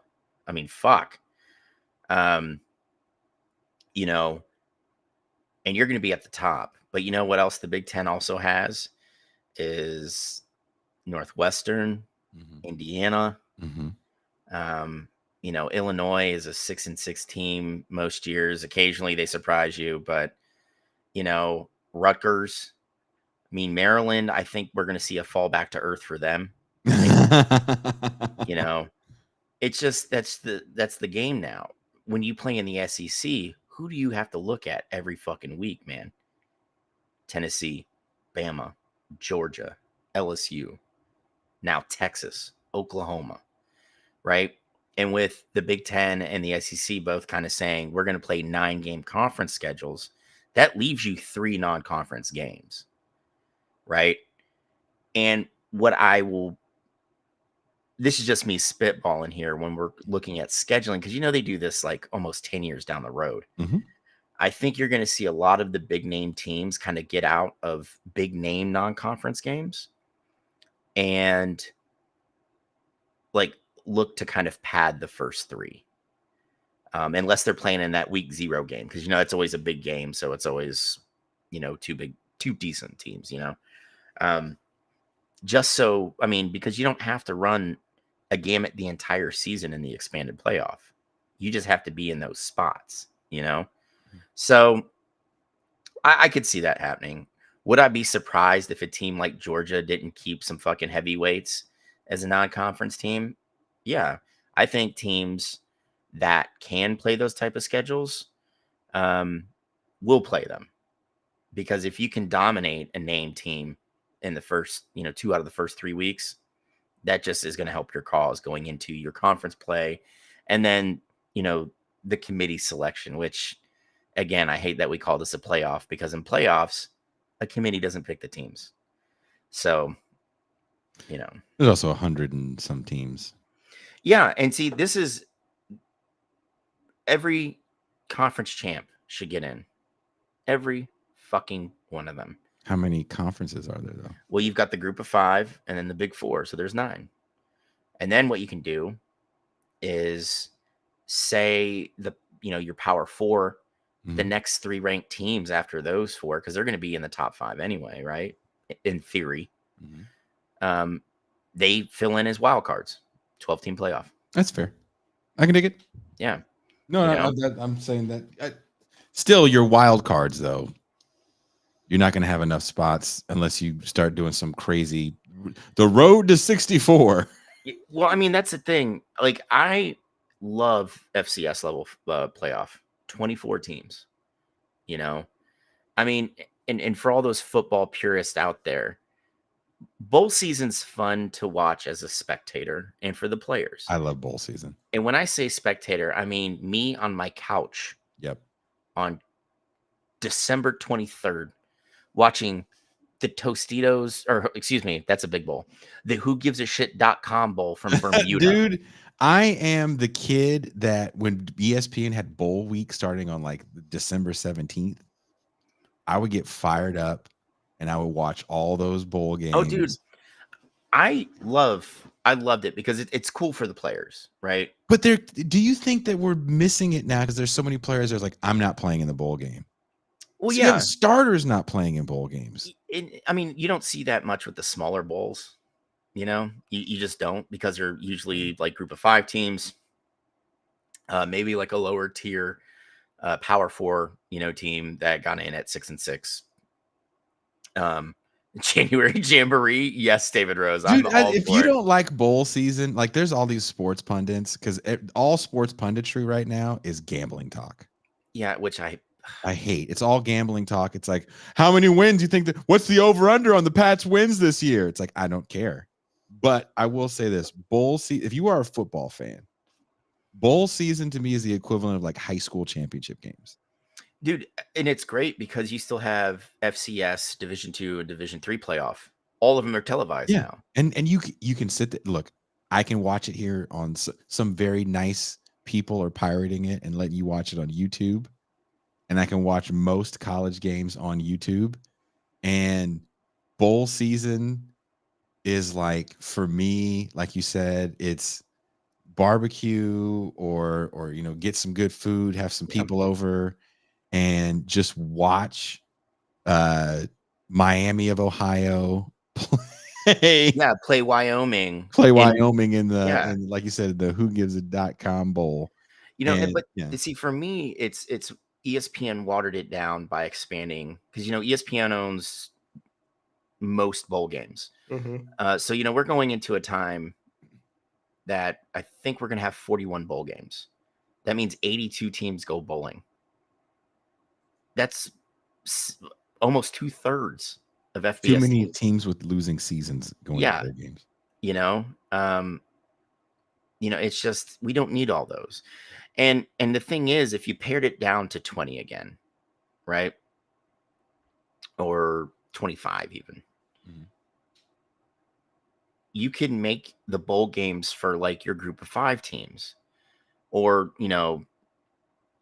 teams with a good academic record, that aren't going to make the playoffs. I mean, that's the thing that they want. They want big name teams to come down. But I remember the family I lived with, we were all big fans of Colin Kaepernick when he was at Nevada, and Nevada played in some bowl game at Pac Bell Park. Mm-hmm. And the dad was like, I want to go see this kid in real life play. And he went and bought a ticket to the game. And there's not that many people that show up to these lower tier bowls. So to your point, it only not a lot of people are watching them, which, kind of makes me sad because there's some great games I've watched. Oh, phenomenal. Like I've watched Louisiana's, what do they call Louisiana in Lafayette? Is it just Louisiana Lafayette? Yeah, it's no, they're University of Louisiana Lafayette, but they're just officially Louisiana now. Oh, word. Yeah. Okay. The only hyphenated Louisiana school is the University of Louisiana Monroe. Stay out of Monroe if you're colored. It's not where you want to be. I played tons of shows in Monroe. I told you about the time. I told you that I played Monroe, and these black people showed up. And I remember just like, you're head banging. I look up, I see like this kind of weird sea of black people. And I was like, oh, this is weird. After the show, they were like, yeah, we saw there was a black person that was coming to this venue and play. We're like, we got to see this. This is a ballsy motherfucker. Like, what the hell is this guy? The Raging Cages. When I worked in the Gulf, when I was on land, I was in Lafayette. So yep. I'm a closet Raging Cajun fan. Go Cajuns, the way they write it, GE. Yeah, GE. Dude, I love all that, and they get fired up for those games. Yeah, I mean, and that's like the sad thing is, we've watered down what it means to go to a bowl. Okay, Ayatollah, it would be the Dr. Martin Luther King Pog Bowl. The Dr. MLK Pog Chaser Bowl. But all that ass Pog Bowl. I just we're getting to a tipping point where they're going to have to shit or get off the pot about how this is going to work out, right? There's only going to be another few years before we see another conference go away, and it's most likely going to be the ACC. Yep. The Big Ten commish and Greg Sankey down in the SEC can sit there and say, we're happy with the current setup of our conference now, but all that means is you're kind of like kicking this can down the road. Right. The minute Florida State and Clemson decided that they weren't getting enough money from the conference, I think that kind of put the writing on the wall that some of the bigger teams in the ACC are looking to leave. And if you can believe what, some other, published reports, the really nerdy schools, because the Big Ten, for years, every school was in the Association of Academic Universities. So like very, very well, they leaned into academics apparently. Right. the AAU schools and the ACC started, sending out feelers to the Big Ten. So North Carolina, Virginia, Duke doesn't have to say shit because it's a private school, but these public schools are looking to kind of bail because they see what the Big Ten's TV deal is going to bring in. And the thing is the SEC and the Big Ten both left themselves some wiggle room to renegotiate their TV deal if they do continue to expand.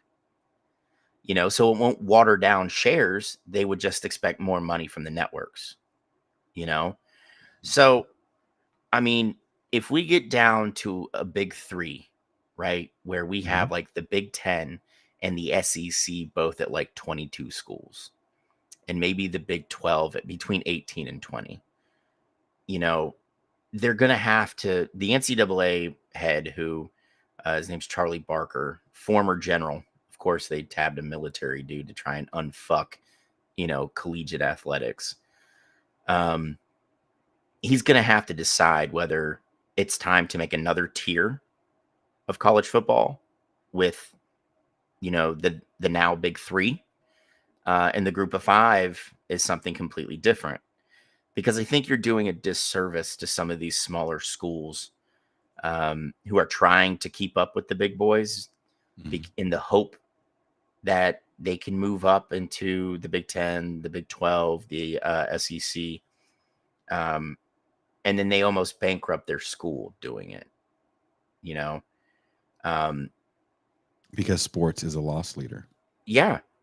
And especially when you get into the Big Two, I had a guy argue, they're like, it can't be that expensive to run a basketball, college basketball program. Their uniforms are cheaper. The rosters aren't as big. And it's like, dude, you don't fucking get it, man. Most teams are losing money unless they make the tournament, and it's just the finances of it all now. I think people don't understand when a team travels, you travel with all that stuff on the side of the court and on the side of the field. Yeah. And that's not like when you have to do an event, like let's say the college football championship, which I've had to do, the load in for that, for the teams, starts way before. Oh, dude, yeah. Teams may arrive. You may hear about the team arriving by plane. Their gear left wherever their place is days before. So these conferences all being so regionally close, the SEC, the Big 12, the Pac-12, you drive that stuff in a big truck over. Now you're talking about cross-country driving that stuff every week, depending on where you're playing. Yep. Like, that's nuts. And think about next time you watch a game, look on the sideline and think to yourself, what does this place look like when there's nothing going on? Right? And then think about what it looks like during even a college game, because that's more players in the NFL. All those iPads you see, all those headsets, and all those people, and all the tables. As someone that's spent a lot of time in arenas on big tours, there's nothing in an arena locker room when there's nothing going on. And it's not like they all have it in a storage facility somewhere. Those opposing teams bring all that stuff with them. All that training table equipment, that's all brought in. That all costs money. And I'm not saying the schools aren't making that much money, but there's a lot of schools that aren't making that much money. Yeah. So when those players go play top tier competition and they're getting the hell beat out of them, sometimes they don't have the medical abilities. Yeah. I mean, and you got to think too, schools, all the big names have done it. They cut a check. They bring in Louisiana Monroe. They bring in Miami of Ohio. They bring in San Jose State. Yeah. And they just beat the shit out of them. But they're like, here's $1 million for your time. And that used to help cover, a lot of expenses. So, the coaches and athletic directors at, the smaller schools were like, dude, guys, I love you. We've had a great summer practice. week 1 next season, we're gonna go get fucked in the ass by Bama. We are getting a $1 million check to keep the lights on, like that's just how, it is. It's like, is it like Patton? Is it like a speech? Some of you men may not make it back on the bus. You got like Oh my god! you got a 5'7" wide receiver who's like calling his mom, like, "Mom, you still got my will?" All right, good. Some Baby, you're spleens 19. may not make the trip back. What was that school? The fake school? Bishop Gorman. No, Bishop Sycamore. Oh, BS. yeah, that's right, BS. Seeing those, dude, watching that documentary was heartbreaking to the point where I don't know how me and Catherine Lou were talking about it. She watched it and like called me. She was like, I was in tears. Like, this is, oh my God, what happened to these kids? They just got the crap beat out of them. Yeah. Yeah. And the thing is the dude who started BS is running another school in Ohio. That's the sad part. And Isaac, I just want you to know the best college football in the state of North Carolina has been played and is continued to be played at App State. When they beat Michigan that year, they were coming off an FCS championship. So that tells you everything you know about App State. App State's fucking an amazing program. They've been run very well since they made the move up.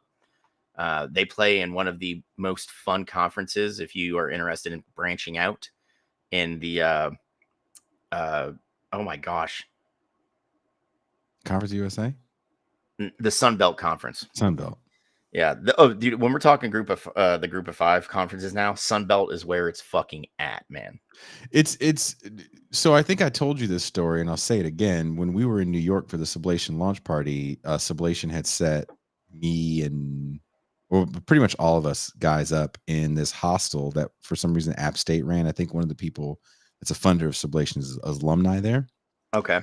And it's right in Manhattan, I believe, where the hostel is. But anyway, we were talking about App State because Marcus came over from DC and we're sitting and talking in the little lobby area, and they have different people that work at the university run the hostel each month. Okay. And there was an older man that ran the university or worked for the university, and we were talking about App State and sports, and he goes, yeah, when they beat Michigan, our enrollment went up by 10,000. I was like, what? Yeah. He was like, sports is huge for enrollment. And then he said when they went D1, the enrollment went up to some ungodly number. He said it was a really small school until that Michigan thing. And then, again, they won a few big games as a D2 school. Yeah, as an FCS program, absolutely. Like App State is a phenomenal game time experience. If you ever get to North Carolina, head out to Boone. People there are rad. It's like this small pocket of hippies, man, and not shitty hippies. They're pretty fucking cool. And it's a great game day experience. It's a very intimate field. You're not very far from the field. The sight lines at the stadium are phenomenal.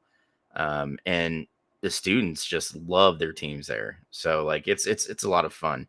I've been to a lot of games in Carolina, and it's a really yuppie feel, so I'm not really into it.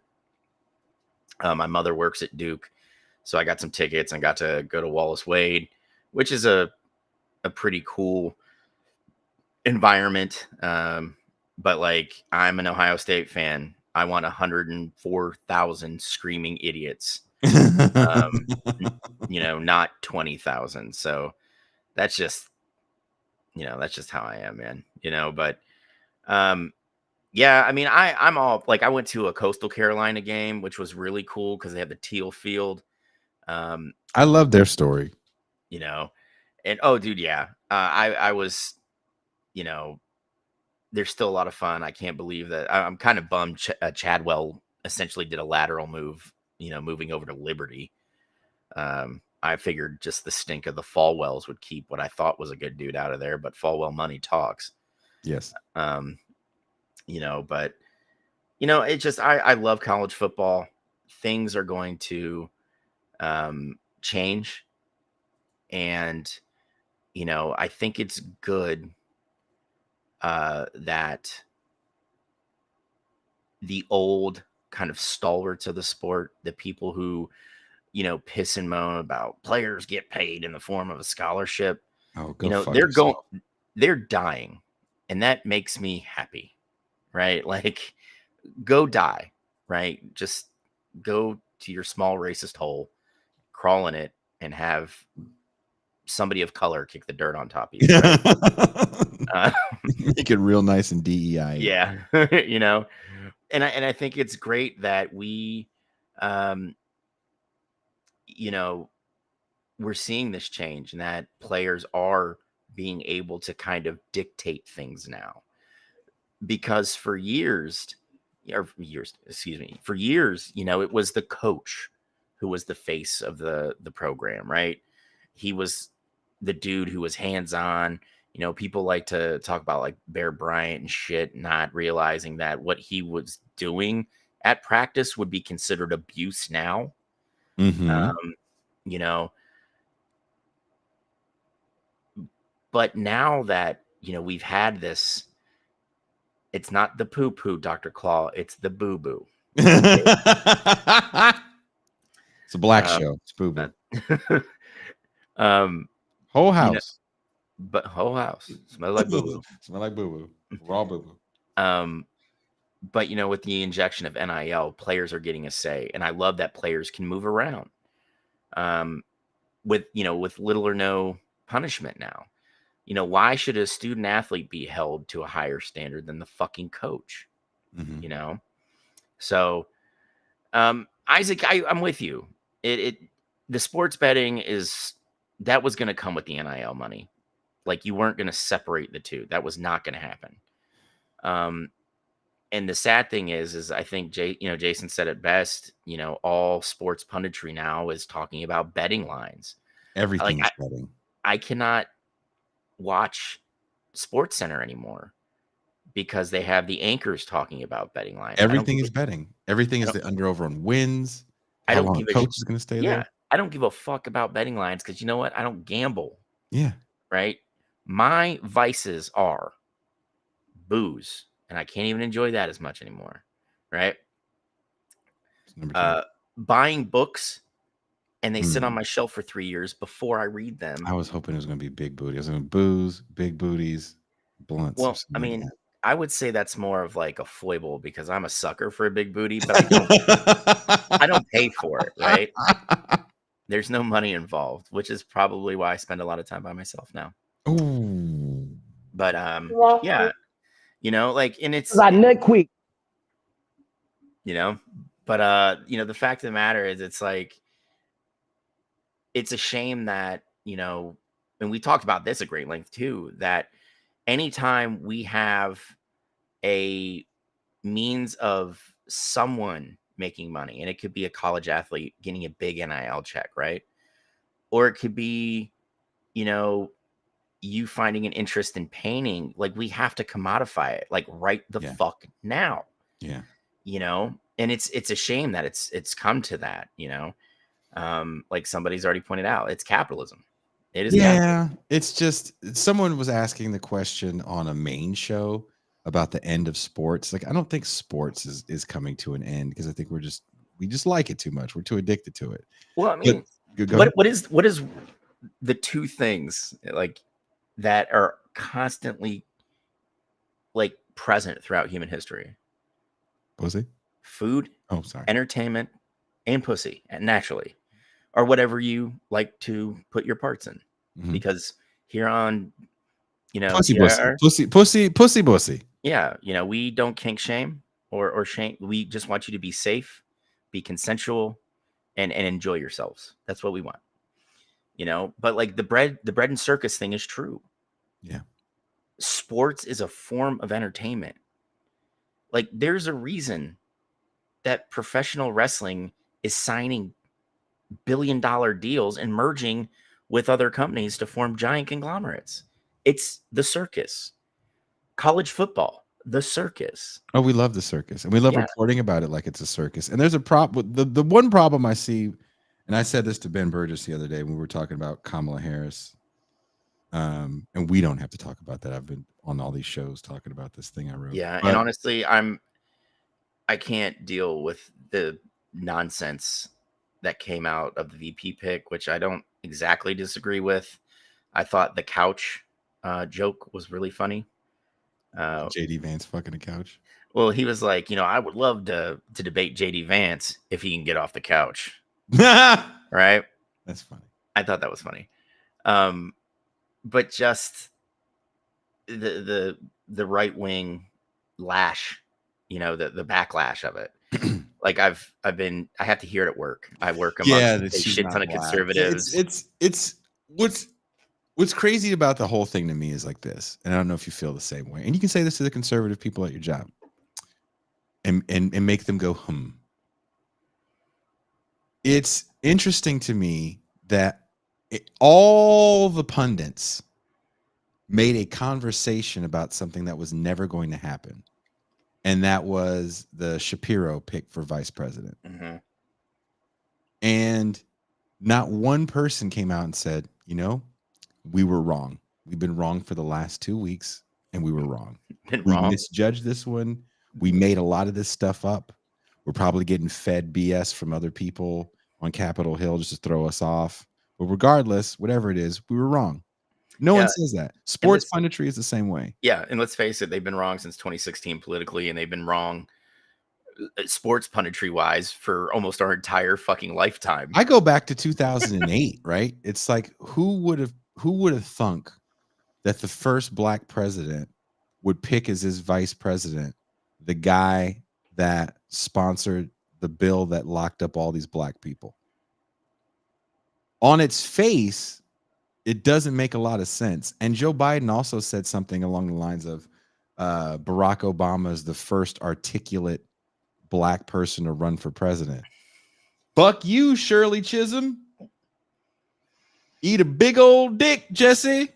Yep. So on its face, when you think about these things, it's like, oh, wow, that doesn't look like it makes sense. But it made sense for us for 8 years. And all these memes were made about Joe Biden being this kind of dumb supporter of Barack. Let me at him, Barack. Remember that when Trump was running for? Remember all that goofy shit? And that's how sports punditry is, in my opinion. It's a lot of people that are so into talking about themselves and what they know that they no longer watch the game. Yeah. And you don't really hear about the game. And now that the gamblers are involved, it's all about trying to make luck science.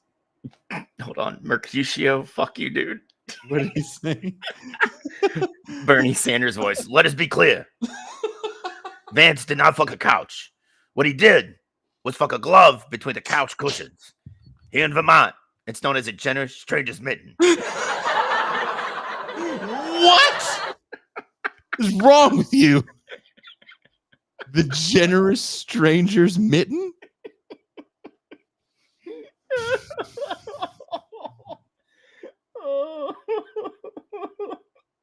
Yes, Joe Lamite. Politics is a never-ending episode of First Take. Yep. That's all, and that's all it is, because we want to be engaged. I was recently on a big time or bigger show, and when you're on like TV, as Matt can tell you, it's different than this podcast shit. There's someone telling you, all right, we're gonna go, and my screen is here. Yeah. That's why I'm looking down, but my camera's here. So the director comes on. There was like a producer and an assistant producer. Like there was so many people in my ear before I even got on air, before I even met the host. And the director's like, hey, you there, don't move.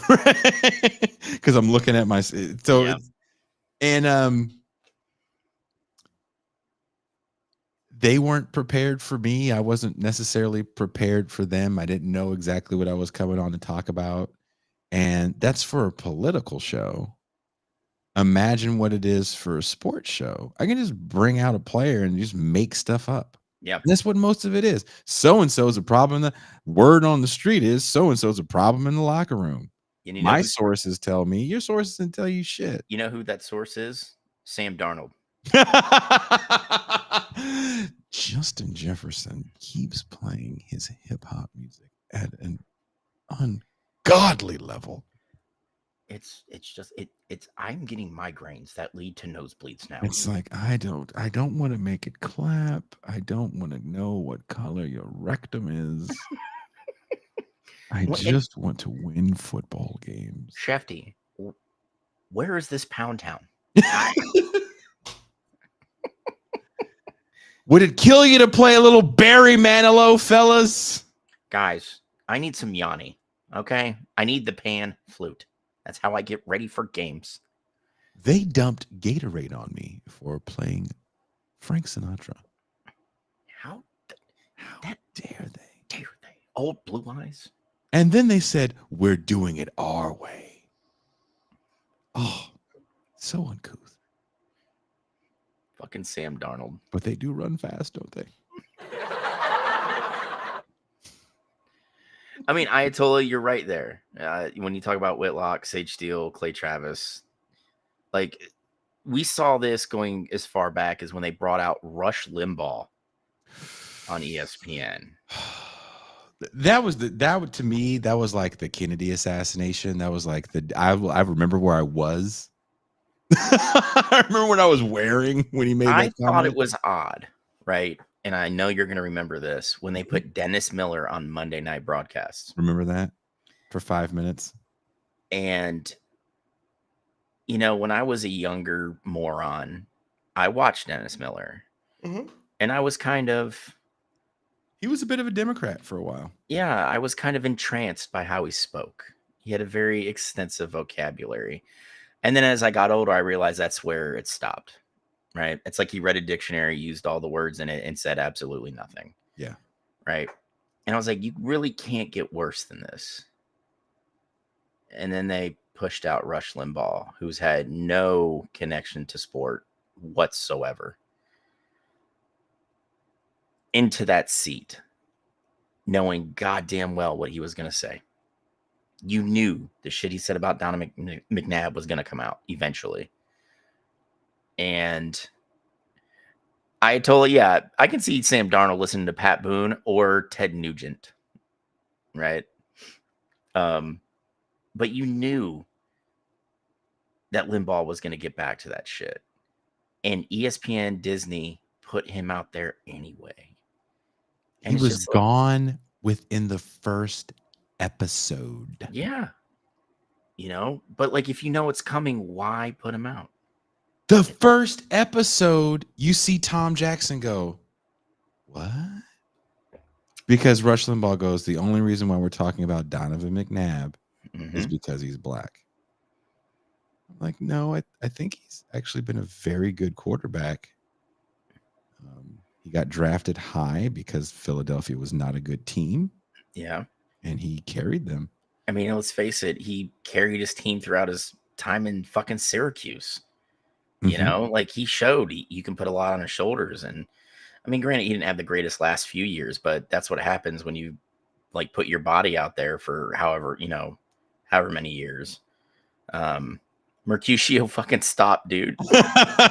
You got to read it like Bernie Sanders. And furthermore, I have it on good authority that Vance was nowhere near taking that glove to the vicinity of Jam City. Jam City. He did take that glove to Pound Town.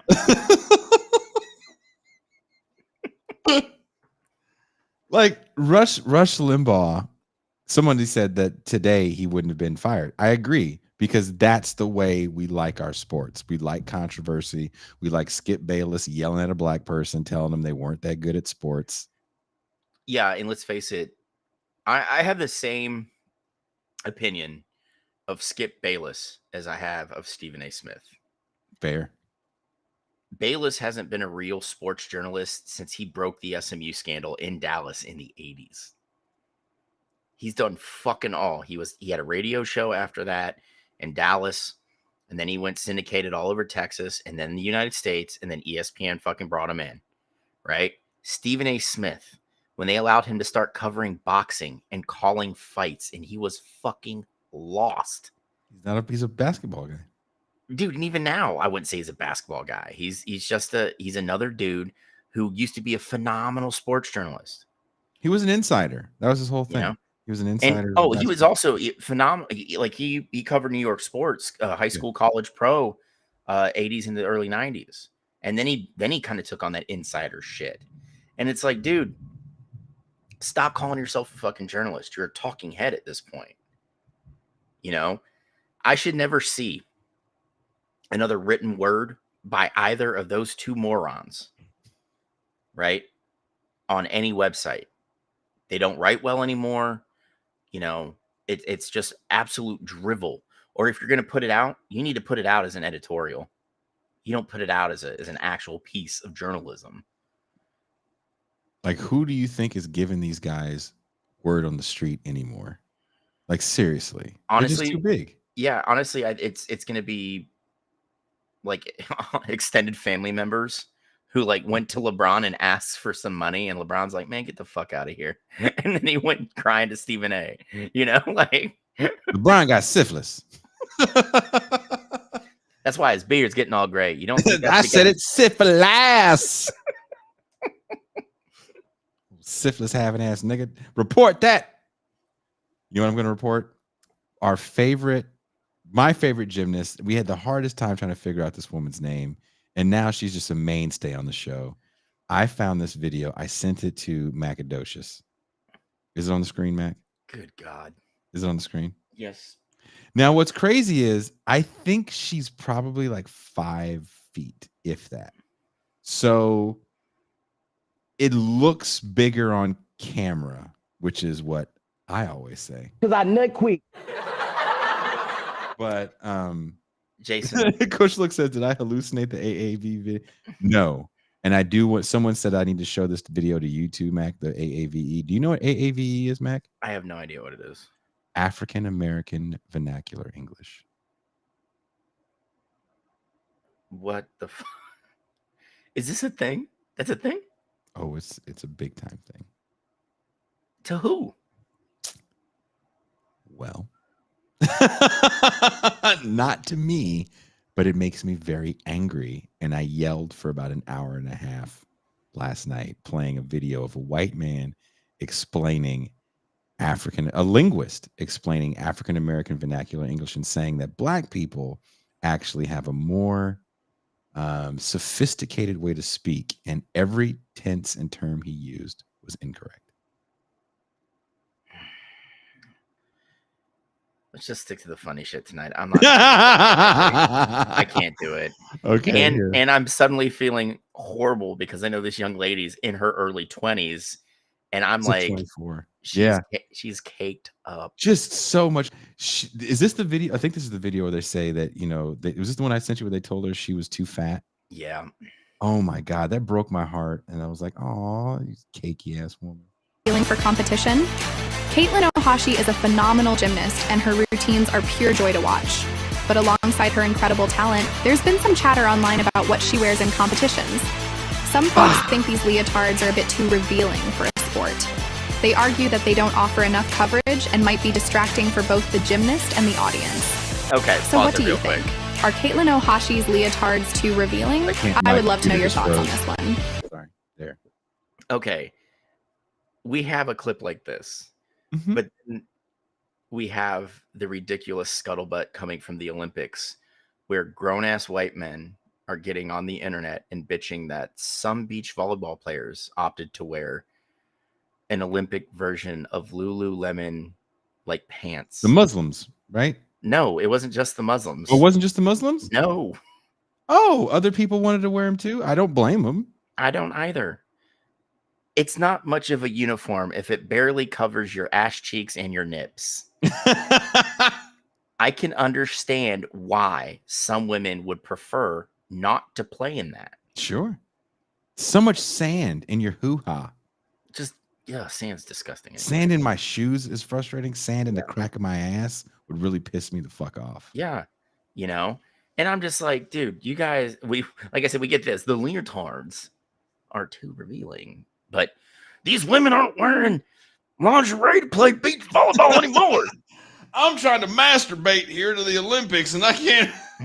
I'm trying to do my American duty, jerking off I was gonna fuck my couch too. JD gave me a great idea. I've never thought that I could fuck in between the cushions. I'm about to leave my wife. Couch don't give me no lip. I mean, it don't cook either, but I can get takeout. That don't matter. I ain't ate a good meal. That goofy son of a bitch, TV dinner burning ass, worthless ass woman. I just want to put some mayonnaise on the cushions and fuck my couch. I hope my neighbors can't hear me doing this monologue. Because if so, But I mean, isn't this the height of ridiculousness is after all these amazing athletic displays in the Olympics, all of them, we are getting weird conservative white dudes bitching about what women are wearing to play beach volleyball and claiming that the gold medalist in women's boxing, I can't remember which weight class, is a trans woman because she's not feminine enough. And she hit an Italian woman twice and made her cry. Like, just fucking ridiculousness, man. I didn't see the fight, but I saw I saw the woman crying, and I was like, I thought A League of Their Own. Like, there's no crying in baseball. I was like, You gotta.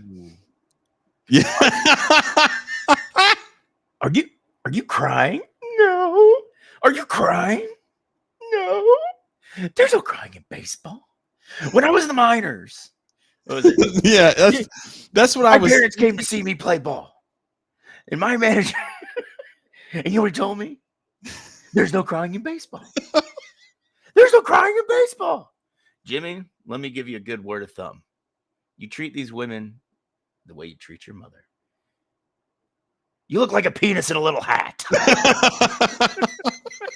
I rather enjoyed that movie. I'm sure someone's going to tell me that I'm a sexist for enjoying it, but I rather enjoyed that movie. I did too. Dr. Claus said the meanest shit. It's so mean. I want to repeat it, but I feel like if I repeat it, that might be the bridge too far for me. Yeah, like, Dr. Claw, I agree with you though. I mean, the thing is, this is what's horrible about that whole situation is Amani Khalif is a woman representing a country where it's illegal to be trans. Do you really think Algeria is going to send a trans person to represent them at the Olympics? Fuck no. Come on, man. Like, she just throws hands better than anybody else. well, she's gotten beat. She's got like 9 losses. Well, dude, I mean, it's amateurs. But still, I mean, it's not like she's never been defeated. And I'm just saying that's what I'm saying about Vasily Lomachenko, as an amateur, had like 200 fights, and he lost 8. Right? Uh-huh. And he's one of the best professional boxers ever. Like, he won a title on like his 3rd or 4th fight. When he went pro. But like, that's to be expected in amateur bouts because the judging is awful, just awful. And 2, it's you run the gamut of so many tournaments in a year, trying to get enough points so you can represent your country in the Olympics every 4 years. So it's international boxing is just trash at the amateur level. And I know boxing is problematic with their commissions anyway. Speaking of boxing, there's a few things that I hate a lot. And many of those things, people doing fucked up things on the internet to get likes and clicks, right? And usually I don't like it because most of it's set up. Like the bigger accounts is usually set up, but every so often, again, to keep the kayfabe going, you have to have a real event, right? You work yourself into a shoot, as they say in the wrestling world. And there's this kid that goes to opposing stadiums in, like, let's say for example, the Browns lost a game to the Ravens. He'll be in a full Ravens outfit, and he's one of those dicks. He's one of those. He'll be in Cleveland and be like, just wearing this stuff, and people will be like, yeah, F you. He's like, well, F me, because you guys lost, and he's like, really talk a lot of crap.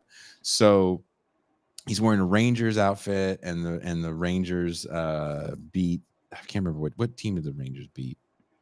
Which one? Baseball Rangers or? Oh, I'm sorry. The hockey Rangers? team. I'm sorry. The New York Rangers. I'm sorry. Okay. So here, I'll pull it up. And he actually gets hit. And the sad thing is, this hit is great for him. I'm sure someone came in and stopped this man from beating the holy hell out of him. But it's like this, not everybody's going to have the wherewithal, a crew of people that can stop somebody from beating the hell out of you if you're serious. Somebody already died from this, got shot. It's not funny. No. Messing with people is not funny. And the thing is, it's like, why do you think this is a good idea for your notoriety, knowing full well how fucking whacked out some of these gun owners are, and you don't know who's carrying it. And I want to say this. I want to say this. I want to look you in your fucking eye. How long do you think you have to get punched in the face for likes? And how do you think you pivot from this? Do you think you're going to be the next Joe Rogan? I got bad news for you about Joe Rogan. Yeah. There are no more Joe Rogans. He's the only Joe Rogan. You're never going to be Joe Rogan. Ask his non-funny friends that all have very successful podcasts. They don't have Joe Rogan money, nowhere near Joe Rogan money. No, Joe Rogan's got fuck you money, which I find offensive because he was a shitty comedian, right? And he hosted the goofiest show ever in Fear Factory that he hated. You know? But he was able to be an affable guy on a podcast for 3 hours and have conversations with people, whether you like him or not. This isn't about who he is politically. I don't care. But there's just certain levels of fame that certain people have. You can't replicate it because of the time in which they got it. Yeah. You're never going to get another Metallica. It's over. Terrestrial radio's done. MTV is done. Everybody is so siloed in what they listen to. They keep getting the same thing back at them. Whatever you put in, you're going to get it back. So if all you want to listen to is the same 5 records from when you were 15, that's all you're going to hear. And if everybody's like that, no one has the ability to break through like that. Even Taylor Swift has been around for so long. The world was different when she hit. You can't get punched in the head and piss people off to the point where you can have FU money and you don't have to work anymore. Yeah. What you're going to do is develop CTE and your brain is going to be as smooth as a marble within a few years. Or you just get murdered. Yeah. Or you become so hated, nobody wants to deal with you anymore. So here's this guy. He's effing with the dude in a Capitals. I think a Capitals jersey. Yeah. That's the old school one. Okay, so check this out. Bro, I'm talking to you guys. Stupid. Get the out of here. Get out of here, boy. Whoa. Did he just assault me? I would be mad too if I got swept 4-0. Don't touch my shit. Oh. You're so, bro.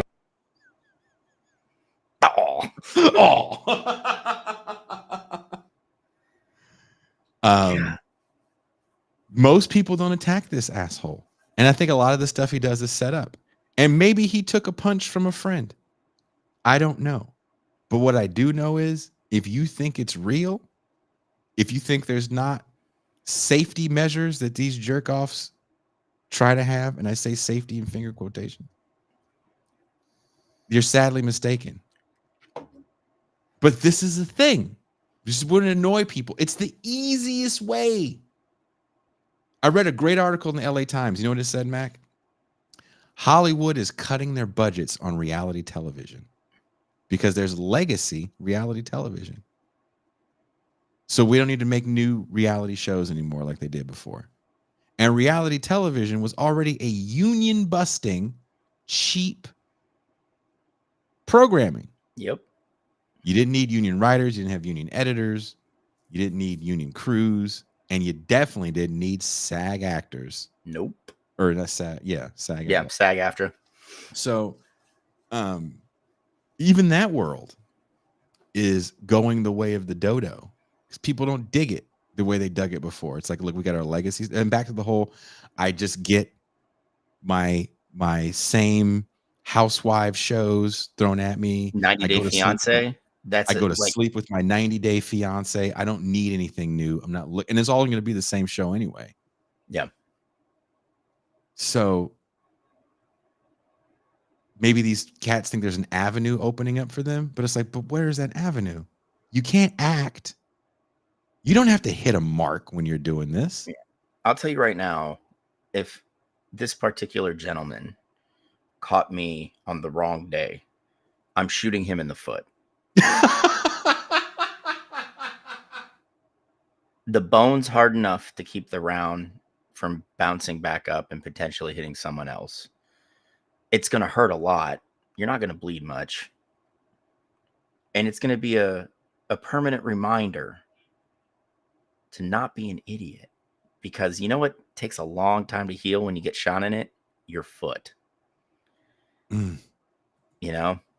I mean, if we were in grass, I would shoot far enough to the edge of the foot to maybe clip off his pinky toe. Oof. Now you're Because going to shoot me in my pinky toe. Because I'm petty like that. But like for me, if I'm pulling to kill you, I'm going to like, I have the ability to do that. Like I'm a good enough shot. And this guy would just, it wouldn't be so much like anger, but just aggravation. And I think losing a pinky toe or getting shot in the foot is a good, you know, like, hey, you know, you fucked around and found out. And what's great about living in North Carolina is if I did do that, I could just say I felt my life was threatened and I'm good to go. Now I'm going to show you something, Mac, that's going to make you want to pull out your firearm. Please don't. Head turner, don't ever be scared of me because I'm not that dude anymore. You can ask Jason. I'm not that guy. But here, Mac, this video might make you that guy. Do not show me that AAVE. No, I can't do it. I can't do that. I can't do that for my own soul. Yeah. And like real talk, I spent an hour and a half calling this man all kind of bad names. And like the shit you called Doug Williams. He wishes that he got called those Doug Williams names because he was just that whole thing to me is really offensive, right? And this idea that we're this exotic other and we talk this magical way. You live in the South. You've met white people that don't like black people that use quote unquote AAVE. Yeah. But he used it in this really stupid. I won't even get into it. You're making just thinking about it is making me want to punch. All right, let's go. Let's watch the next video. This next video is gonna. This broke my heart, and I'll play it. Hold on, I'm having my computer's like for some reason. It's not Caitlin Ohashi shooting down Sean Moon, is it? Because I cannot take that right now. Oh, I don't know. What Sean Moon could be a 6'4" black man with an afro. I would not know what Sean Moon looks like. Let me close my messages so you guys can't see people messaging me to book shows on TIR.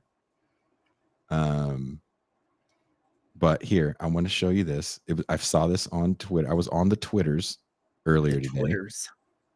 And I saw this video. So this young lady is being recorded at some fast food place. Mm-hmm. And she's telling the people to turn the camera off. And they are, of course, not going to turn the camera off because, you're just some dumb broad at a fast food place. So stop fucking recording me, yo. Make my milkshake and chill out. I'm not making nothing. You're not making nothing? I'm not making nothing. Dude, you heard how she talked to me? All right. Inside, I'm not making nothing. You want to send here, send it. We're not serving you. I'll go back there myself and make a damn milkshake, motherfucker. I swear to God, shit out of you. Dude, get the hell out of here. Get the fuck out of here, I said. Dude. Make me, Mr. Sir. Making fun of working individuals at a fast food place is not funny. No, and props to that dude just saying, you know what? We don't have to serve these guys. Go in the back. Yeah, that's the way you're supposed to handle that. Yep, that's the best way. If you are managing a fast food, if you're watching this show and you manage any kind of place like that, a fast food place, a retail store, where someone thinks it's like funny to come and F with you, not like the Armenians or down lady who's like mentally ill. Yeah. But I'm talking like, or spun out of her mind, but I'm talking like people like this that just want to make fun of somebody and they say, shut up, make me my milkshake. You politely grab your employee, because you have to grab them at that point, because that little girl could have lost it and jumped over there, and it would have been good for her, right? And you say, go to the back, you're not in trouble, and you tell those people, here's your money, please get out, I'm gonna call the police. if you don't leave. Or you can come back here. We can beat the shit out of you. Yeah, because dude, you do not. I learned 3 things in the military, right? Mhm. The 3 most important things to have a successful, I wouldn't use successful, but to have an easier time while you're in a uniform. Don't fuck with your cooks. Don't fuck with your medics. Don't fuck with your supply people. Don't do that. And your life is much better. Mhm. If you fuck with people who prep your food, you are one COVID cough into a milkshake away Oh, from yeah. potentially dying, bro. You think I don't care if that thing falls on the ground? We can't wait for it to fall on the ground. Oh, dude, yeah. I literally saw a dude stick his dick in somebody's Oof. mashed potatoes. Ooh. Eat this, motherfucker. Eat these JD Vance ass mashed potatoes. Yeah. You know, like, go ahead and do that. If you think these people that are working for fucking pennies don't have a means of getting back at you that doesn't involve them, all 8 of them that are back there coming across the counter and just wailing your ass into nothing, you're wrong.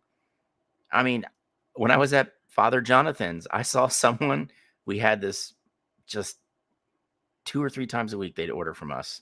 They were rude. They never tipped. They always try and send their pizza back so they can get free shit. And one day I saw someone just say, fuck it, waited for the pizza to cool off, bare ass on top, close the box. Eat it. Yep. Eat this doo-doo pie. Yep. Whole pizza smell like boo-boo. Yep. Raw boo-boo. When he picked up, you saw the cheese that stuck to his ass fall back down. Oh. And I'm just like, I'm disgusted, but so proud of you all at the same time. Why is it funny to fuck with working people? But that really, to me, speaks to where we are and how much it hasn't changed from the 90s. I did a video essay, and it's going to be out on Means TV. I did it a few years ago. I believe it's one called "We Don't Need Another Hero." And there's a moment where I tie in the rise of 90s trash talk shows to the rise of a degrading talk about poor people as the Clinton administration was passing the Welfare Reform Act.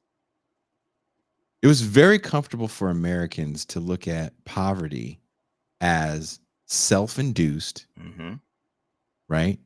This is all because you do bad things. Look at you.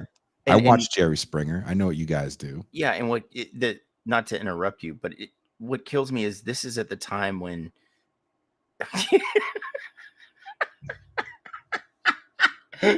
oh my god. Jason and I have our serious caps on, and Jolemite comes out.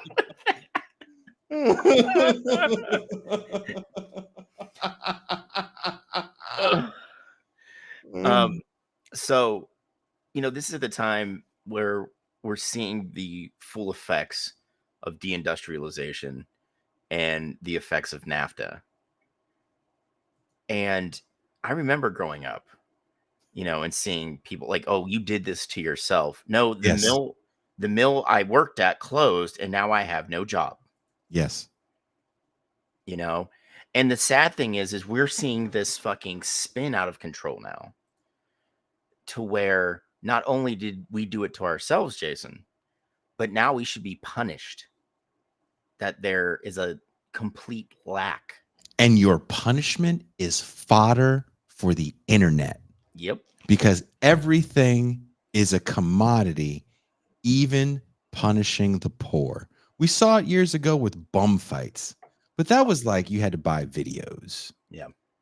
Now I can just go to the internet and I can make fun of dumb chicks that work at the fast food place that won't fuck me. Okay. That's where we are. That kid doesn't give a fuck about what happens in the Middle East, just like he doesn't give a fuck about who the vice president pick is. There's more douchebags like that in the world. Yeah. And the fucking sad thing is, and I'm using the royal we You know, we've allowed this to happen because of the need for that circus, for that, you know, to have our attention grabbed by something, you know, and conflict will always do that. You know, why do we still watch professional wrestling the way we do? Why are we still in the combat sports? Confrontation is where it's at, man. You know, and I've seen, you know, pundits and just other fans, usually older fucks, you know, that get angry that the players are friends. Yeah, that's my favorite now. Back in my day, we called them the N-word and then we tried to win. Yeah, you know, it's just like, what do you fuck? Like, why is that a good thing? Yeah. These aren't good things. I had like he was 85 years old. And he's just like, you know, I remember going to ball games, or my father telling me about pre-integration baseball, and people would bring like lynching ropes when Jackie Robinson would show up. Good times. Or Larry Doby in Cleveland, right? And he's like, that's the kind of hatred you have to have for your opponent. And I'm like, no. Yeah. It is not cool to threaten to lynch someone. No. And he's like, well, we didn't threaten. What do you think a fucking rope is, dude? That's a threat. I was like, if you pulled a gun on me right now, I was like, I'm pretty sure you have a cataract. I don't think you can see. You still have a gun pointed at me. That's a threat. Mm-hmm. And he's like, no, it's not. It most certainly is. That is a threat that you're going to shoot me. You know, like, fuck you, dude. You know, it's ridiculous that, you know, we as a society thrive on that kind of, you know, on this confrontation, you know. Oh, dude, Joelmite, that's a thing. So I work for a car dealership now, and I track inventory, right? So when we get new vehicles on the lot, I have to go and get them, you know, once they're taken down off the truck, get them logged into the system.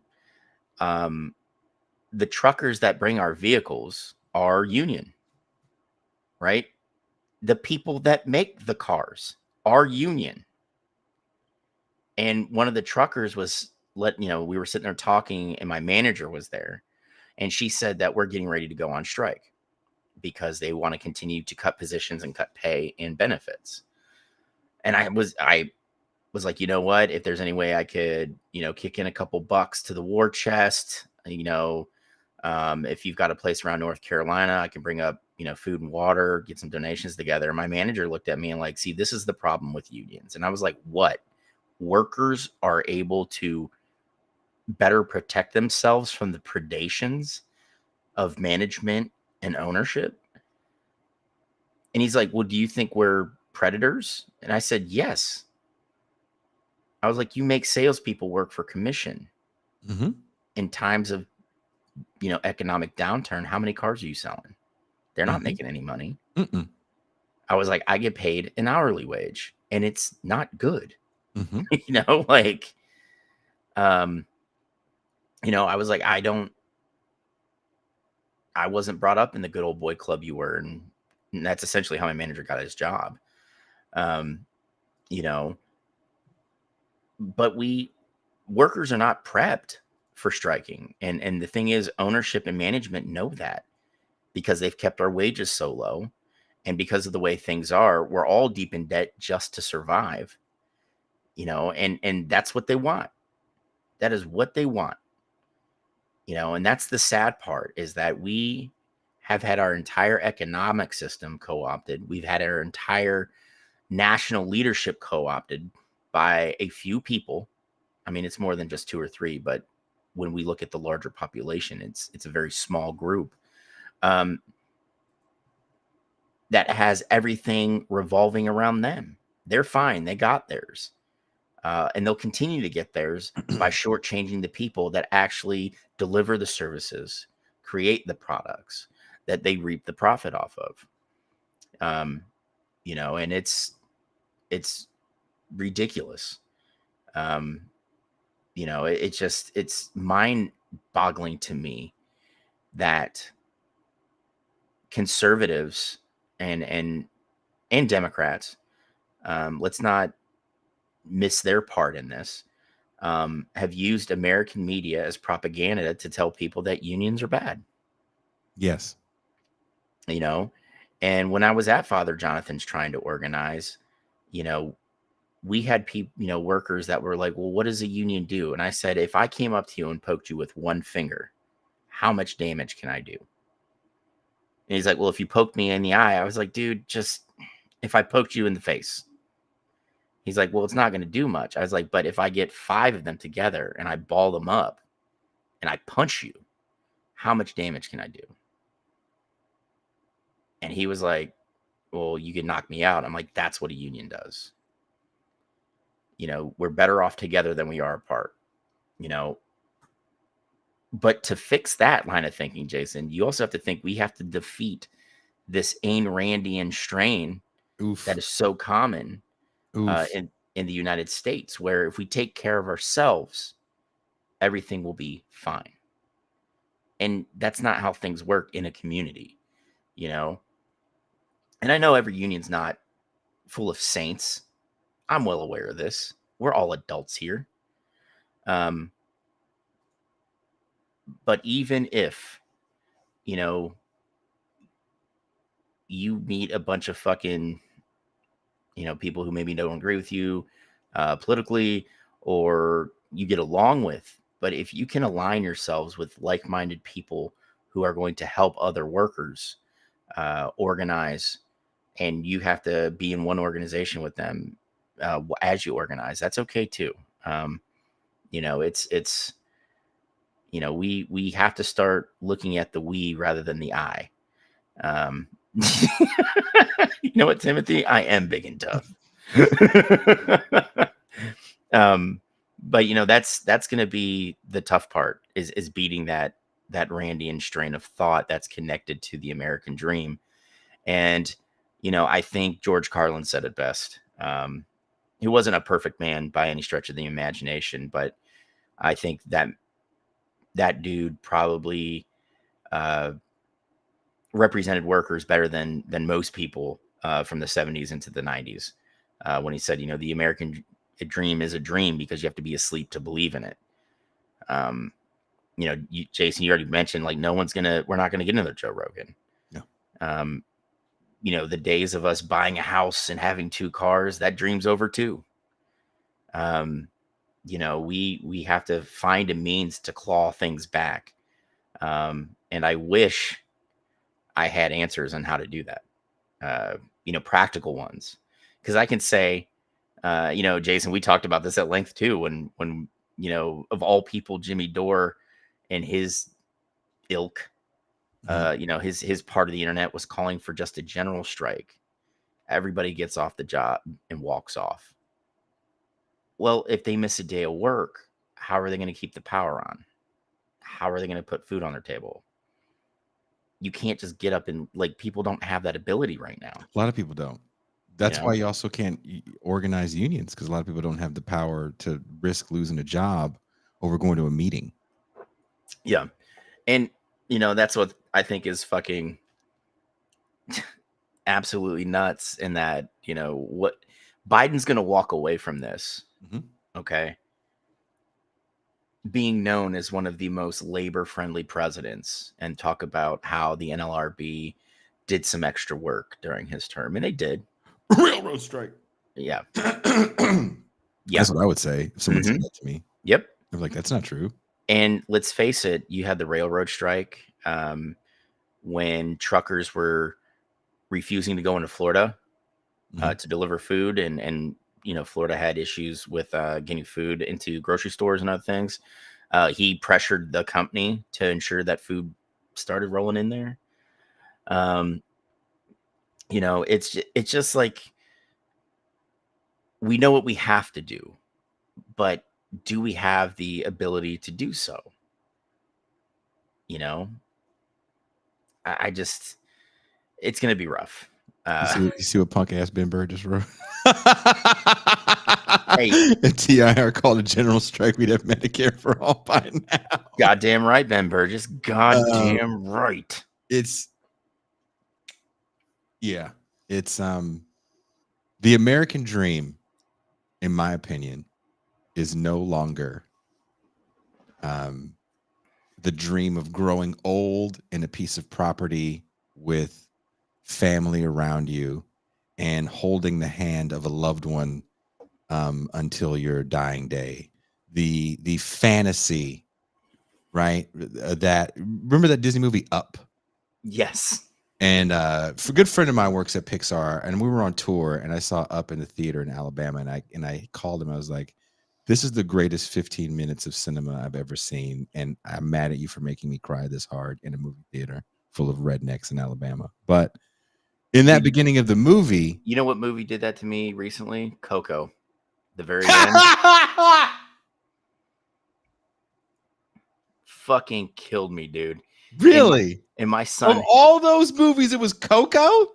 at the Not very end. Inside Out. No. Wow.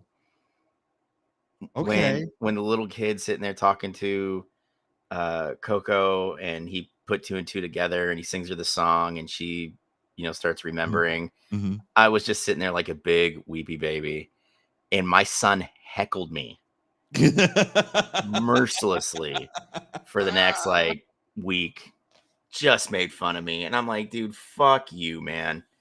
I was like, it's okay to have a heart, dude. It's totally okay. Isaac says the American dream is just the collective DMT hit of boomers in their last moments. My God, that's pretty good. But no, the movie Up, right? The guy, remember, he meets the girl when they're little kids, and they have this great love affair, and then very sadly, she can't have a child, and then I think she gets cancer or something, and then she dies. But yeah. He's so in love with her. But what happens? Progress happens all around his property. They're trying to get him to sell his house. This isn't a rare occurrence in America. No, not at all. And he ties the balloon, but ultimately to commit suicide. That's how dark this movie is. Ultimately to die. The balloon's tied in the house, and the guy goes up, and the rest is Pixar, Disney. Yeah, history of good times and warm feelings. But the dark reality of Up, I'm reading a book by Stephen King that I didn't know he wrote until yesterday, called The Running Man, which is the movie, the Arnold Schwarzenegger movie. The book and the movie are different-ish. In the book, he's not a prisoner. He's just a guy, and they're poor in this dystopian future. And the wife is a prostitute who's dying of a disease. And there's multiple game shows, not just The Running Man. And most of these game shows are shows in which poor people do something that can kill them for money. And there's one show called The Treadmill or something like that, where you run on a treadmill, and the faster the treadmill goes, the more money you get if you can stay on the treadmill for so long, right? And these are people that get on this treadmill usually have heart conditions, and they're older. And one guy, and they're asking you questions. That's what it is. They're asking you questions. And you have to answer these questions. And one person, in the middle of answering the question to win the $1 million or whatever it is you win, died. And this is a common occurrence in these games. And so there is a Running Man type game where there's bounty hunters that come get you. And the whole thing is you have time limits in each zone, whatever. But that isn't a science fiction plot line anymore. That is reality. Yeah. And the American dream is no longer the house and the family. The American dream is, can I be influential enough online that people recognize me, and I don't have to work a regular job? I can just be influential. Yeah. I have a hot significant other that people look at and go, your significant other is rather attractive. And I have an apartment that I can pay for. That's the American dream right now. Can you go eat at restaurants and pretend you're Anthony Bourdain every night? You live in Fayetteville, North Carolina. I feel very comfortable that at some bar near you, there's some place that has duck fat fries. Oh, dude, yeah. Oh, yeah. Everybody wants to be the most important man in the world, and you can. And that's taken, hey, let's have a family. Because all those things are out of reach. But you know what's not out of reach? being Anthony Bourdain at your neighborhood bar. Yeah. I mean, and this is the sad thing. It's not just Running Man anymore. It's Repo Man. We're getting to the point in our healthcare system where we're going to have to rent organs, and if we fail to pay, they're going to send someone to grab them back. Oh, that Repo Man. Yeah, that one. Okay. The one written by Philip K. Dick. Repo, the genetic opera. Yeah. You know, and it's I was referring to the movie. I apologize. I read the story and then went and watched the movie. Because we had Repo Man, the 84 movie with Alex Cox on. Okay. We should actually sit down and watch Repo Man, the recent one with Forrest Whitaker and Jude Law. Yeah, that's actually a pretty good movie. Yeah. But it's based off Repo, the genetic opera. Yeah. Which I think you should watch. If you haven't watched the opera, what's her name? Paris Hilton actually is really good in it. But go ahead. I'm sorry. Yeah, it was a short story written by Philip K. Dick, but it hits. It's true. You know, like we won't have the ability to own things soon. You know, it'll all be rented because of the need to continue expanding revenue stream, right? And it's fucking sad, man. You know, and it makes me worry about the kind of like world my kids are growing up into. You know, it just, you know, I don't know, man. It's frustrating for me because, you know, especially people our age, you know, we had, good or bad, we had communities, right? Like we were able to move around in them. We were able to do things. And now, you know, it's not like that anymore. You know, we have a lot of individuals that live in a place, you know, and some people try and form community, but you know, it's difficult, you know. And Nuri, I know it's the sports show, but sometimes Jason and I have to expound on our. Hey, don't worry, because I have to go. Mac put on his hat, which is code for Jay, I have a regular job. Oh, I also wanted you to see, finally got a new one. My Patriots hat is all frayed up here. It's falling apart. And so, you know, I make a couple extra bucks now. And I don't know if you throwback hat. Oh yeah. 47. So throwback twinsies? That's right. 47 makes this hat called the franchise. And this is the only hat I wear. They're merging with New Era. New Era bought them out. So they're going to stop making this style of hat. Oh, I have the. Can I show you? I'm just going to show you.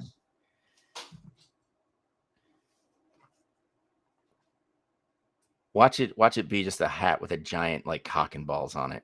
It's not. It's not. I've had this. I got this when I was on tour with Gabba.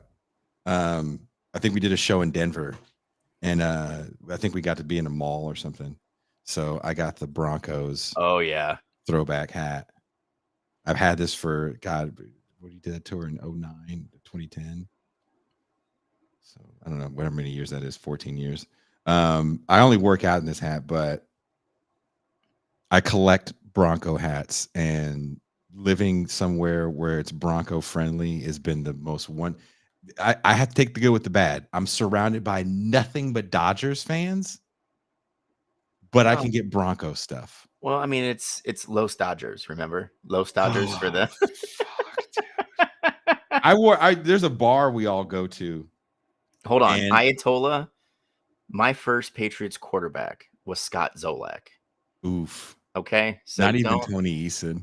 Yeah, it was Zolak. 1 in 15. Yeah, and it led to us drafting the number 11. That will always be number 11 to me. Drew Brees. Drew Bledsoe. I mean, yeah. I have to show you a picture of me in a Drew Bledsoe jersey at my first away show in 1996 in San Diego, California. True story. True story. He makes some pretty good wine. Does he really? That's what he does now. He owns vineyards. Pimp dudes. They love Fuano.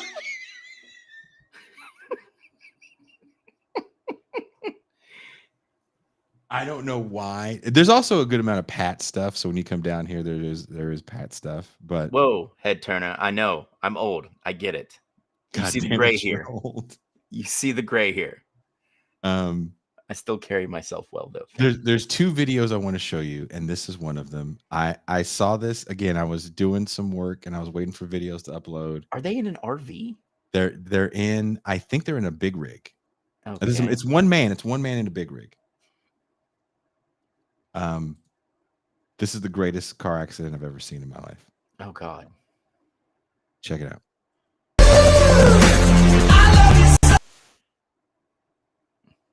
Right, falls asleep behind the wheel. Oh no!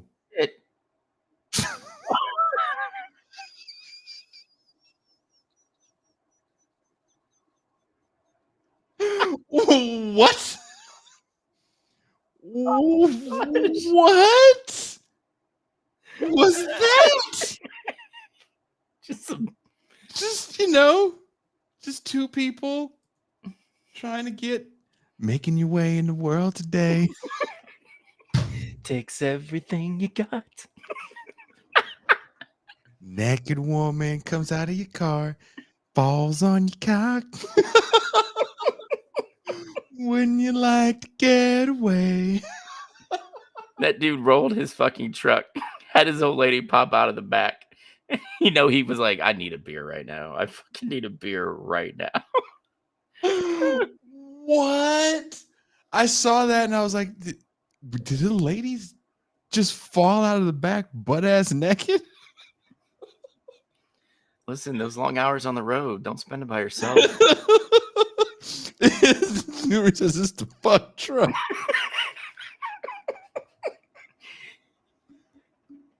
What? What do you do for a living? I drive the fuck truck. That's Is that like your the bang day. bus? No, absolutely not. Not like the bang bus. No, there's just one of me, and usually there's just a woman stowed away in the back. Like, I saw that and I was like, huh, I got to send this to somebody so I can play this on one of the shows. I should play this on the sports show. And cross the old fingers that YouTube doesn't say we see a nipple. That's a large areola. My God, it's just pure milk chocolate. I mean, you know what? Banned. Man, Quick, with the mayonnaise. Ayatollah is fucking trying to stir the shit nowadays. What is the greatest moment in Cleveland sports history, and why was it the drive in the '86 Cleveland championship game?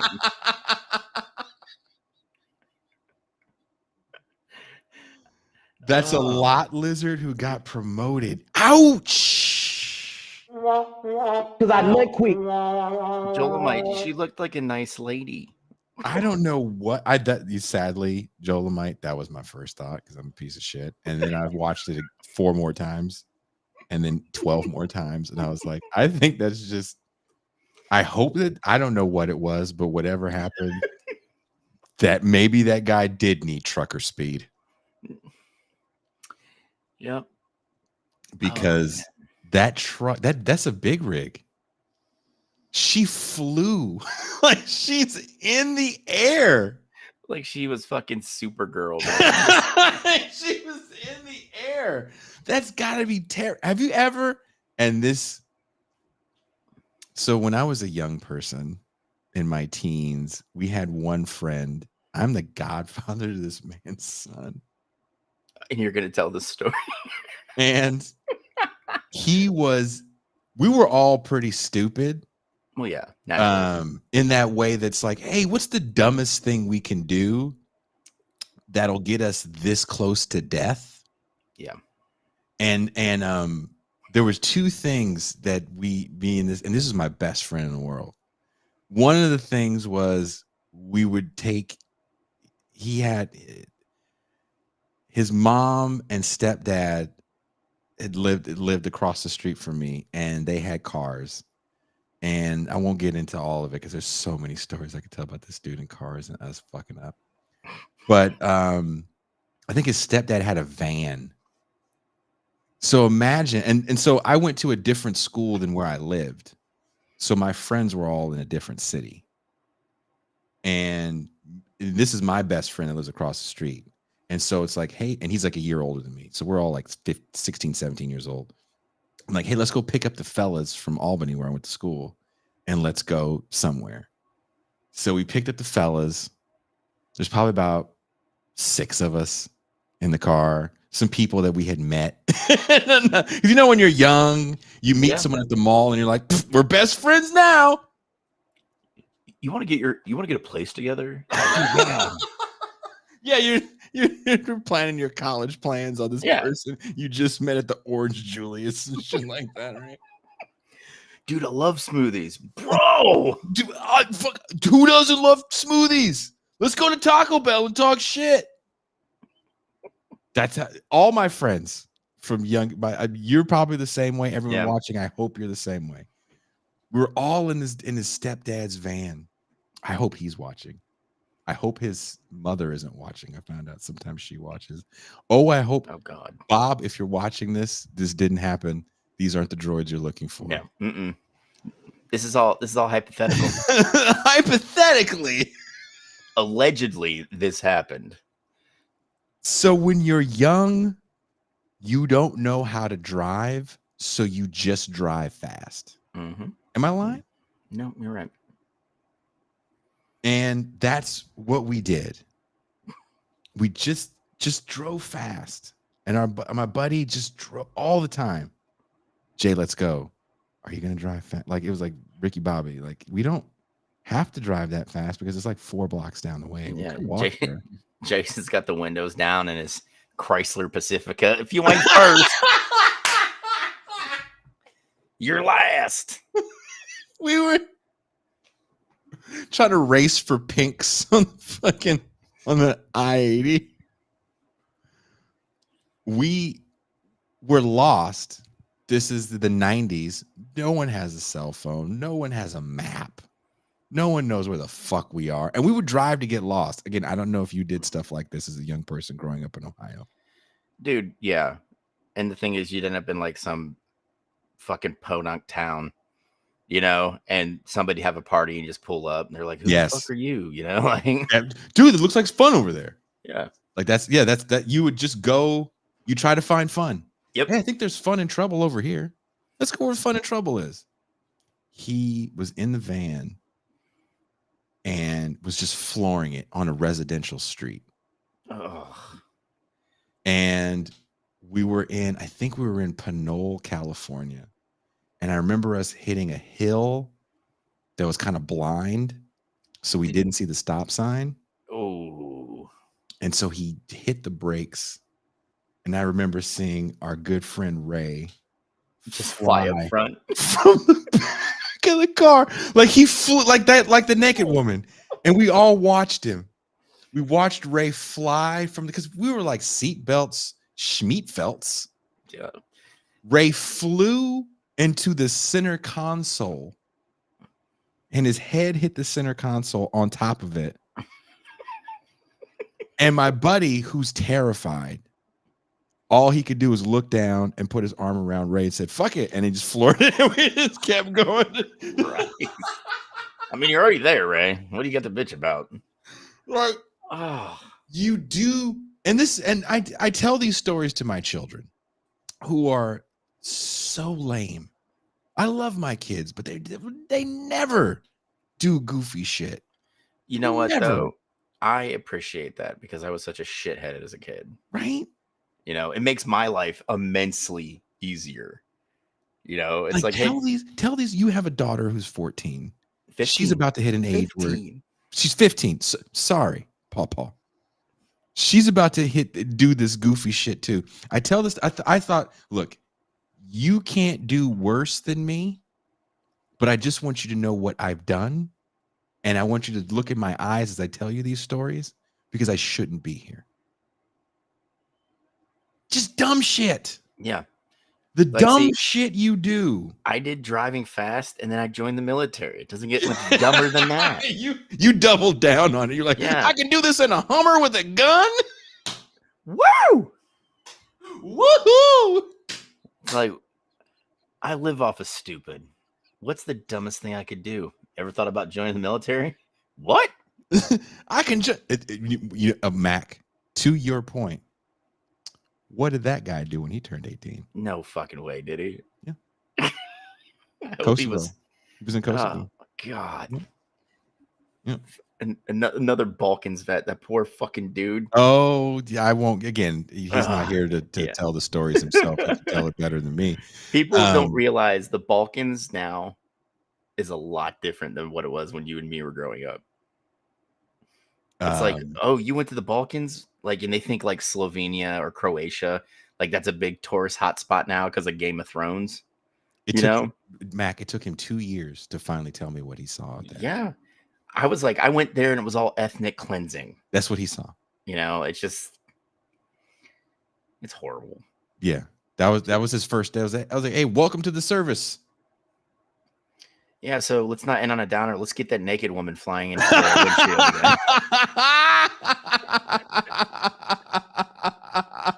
again. Mercutio, I don't tell my kids those stories because that's for a pervert to say, but I do tell my kids dumb stories about their uncle, what they call him, of course, Uncle Sean. But no, we did a bunch of stupid. We loved doing stupid stuff. It was so much fun to go out and until it wasn't, right. Like, yeah. There's a young man that got sadly killed by BART cops named Oscar Grant, and he got killed on New Year's. And New Year's is the only day where our trains run 24 hours, our public transportation trains. And so we would go to San Francisco where there was a big New Year's thing. And on the way back, the train would be crowded, and we would just do like stand-up routines on the crowded train. Like, that was fun. Yeah. And it was cool until it wasn't, right? Then somebody gets killed, on a train. And then it's like, hey, guess what we're not doing anymore. Yeah. I'm not going to be here. Yeah. Yeah. I mean, that's in the words of the great American poet, Childish Gambino. This is America. This is America. And part of, I want to end on a sad, happy note. To that point about people doing all this goofy shit for money, I think another thing people do for the new American dream is go, I want to get hit in the face. I think I can get hit in the face. Well, at least I get to see someone get hit. I'm all right with it. Better. You're going to see someone with the restraint of a monk. This is discipline. If you fight seriously, you have discipline. Yes. This man could have beat this person into oblivion, but he had discipline. But these kicks are some of the most violent I've ever seen. Ooh. Ooh. Are you ready to see someone that had no business walking into a ring, getting the dog shit kicked out of him? Right? Another thing I don't like about this street beefs is it's not just weight classes. It's not just having doctors on the side or medics on the side. It's skill level.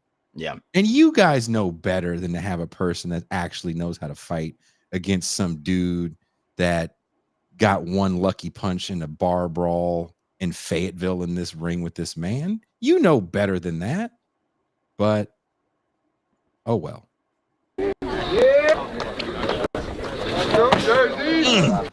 Right there. Right there. Right there. Right there. That is the sound of reality. And reality is a motherfucker. Oh man. This is what my bills do to me every time around this month. Just kicks me in the thigh. Oh, fuck. I thought I could get a sandwich, you motherfucker. God damn. I wanted to go to Carl's Jr. just one time. Thank you, Power Bill. Thank you. Did you see that? But this is what I mean about discipline. That man is supposed to, and no one would have said beep, beat the shit out of that dude till it's over. Yep. But he knew that that person that he is in the ring with had no business being in the ring with him. And he said, I'm just going to kick him because this is disrespectful to the sport to put this person in here to get murdered.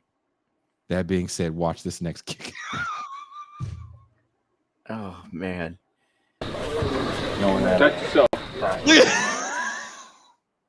Protect yourself.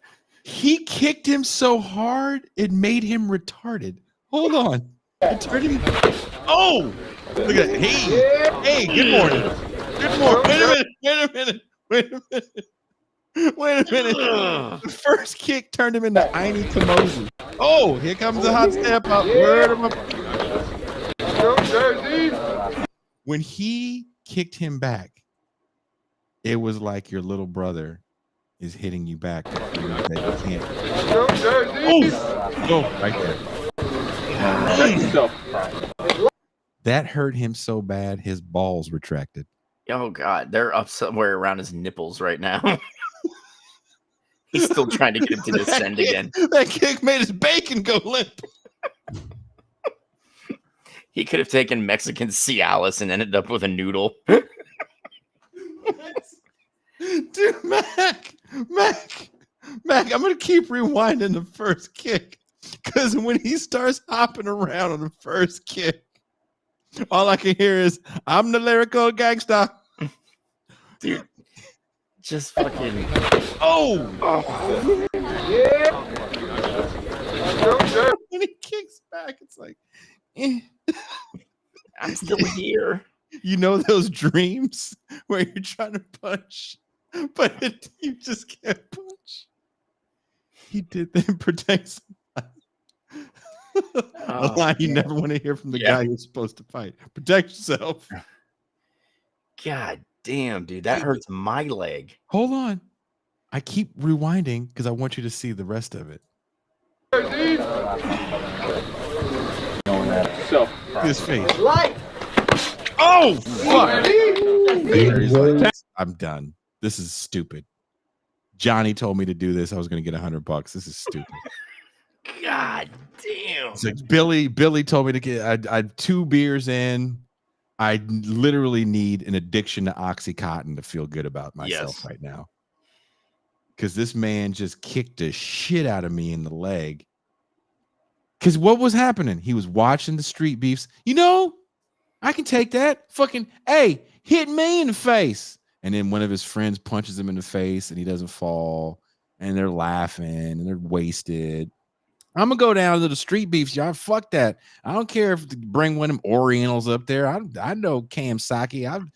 Dude, I've been training at the gym. It's a UFC gym. The fuck? Motherfuck. Look, when I get riled up, man, you remember that time when we were in high school and I got all riled up at the girls' volleyball game and I beat the shit out of that person's grandma that was watching them because they were on the rival team? I don't fuck around, man. Don't rile me up, brother. You know how I fucking train? I watch my mama's Tybo tapes. What?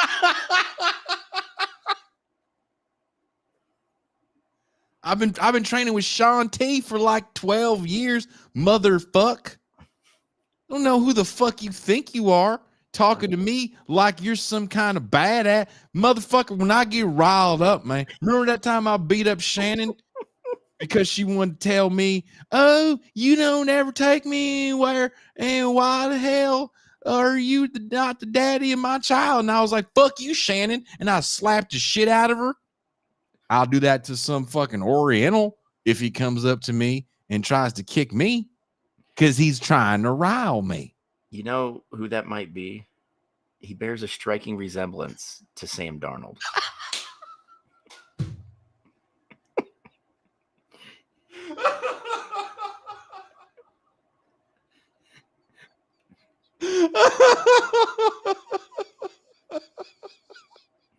Isaac said if he was 50% more Irish, he'd try to keep fighting.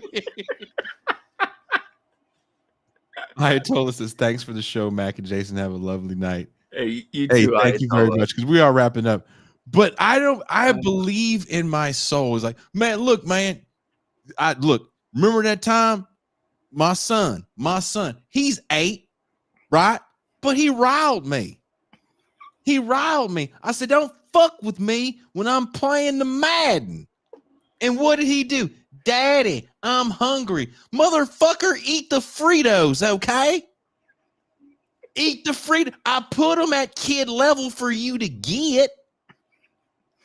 You're looking at me. I've already provided for this family, okay? How much wick did I spend on you to get those Fritos, you motherfucker? The sad thing is everybody in chat, all of us have met that person. You've met that person. Justice for shit. You ain't nothing but a high functioning arrow. Fuck, man, I slapped the shit out of him. You know what? Rile me up. And he wanted to grab a baseball bat. And now what happened? He swung it. I grabbed it, hit him with it. Okay, I got some DV charges. Okay, I understand. But what happens is I get riled, man. And I only see one color, motherfucker. And you know what color that is? Red. Red from the riling.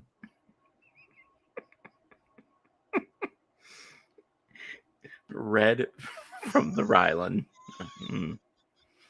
Kid level is pretty thoughtful.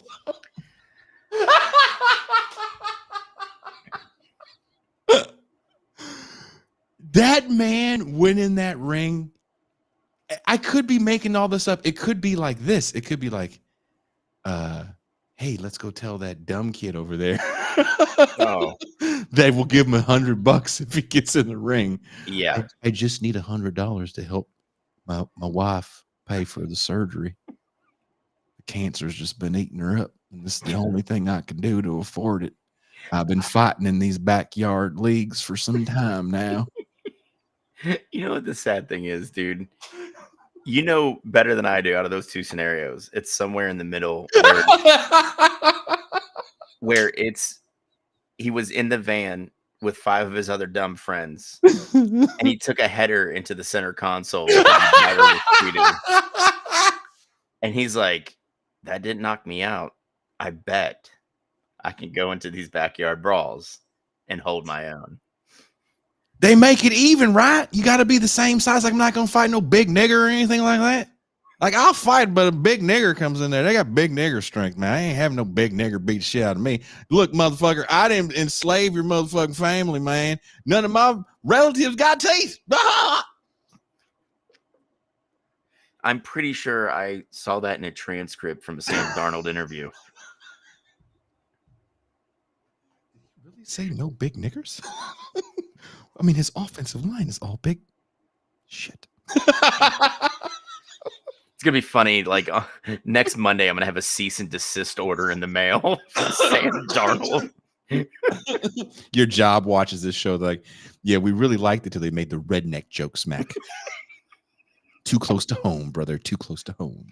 That'll be enough of you and your commie bullshit. He gets a concussion and thinks he's unbreakable. That's literally what happened. He was like, my head is like a battering ram. Remember that time I headbutt the principal because he said I was failing and I got to stop fighting in the lunchroom? And I was like, fuck you. Can't tell me what to do. My motherfucking mama can't tell me what to do. And bitch, I don't know my daddy. Be damned if I let some Jew principal tell me what to do. But he's Italian Jew. Fuck you. How about that? My daddy done RUNNOFT. Run off. Mama said it was a waitress down at the local watering hole, but he wasn't an attractive man to begin with from pictures I seen, so it couldn't have been her because we only had the one, and she was pretty good looking. But yeah, you know, he did. He run off. There goes monetization. Big niggas. Big niggas. That's another one for the TIR book. Jason off the hook right now.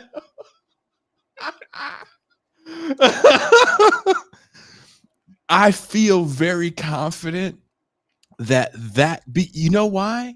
Because this confidence is not just for rednecks. Oh no, I've witnessed this confidence in the hood. It's no different. It's no different. Yeah, it just the vernacular changes a bit. Yeah, bitch. Let me. Who the fuck you talk? You think you thought I was? I don't know who you think you talking to.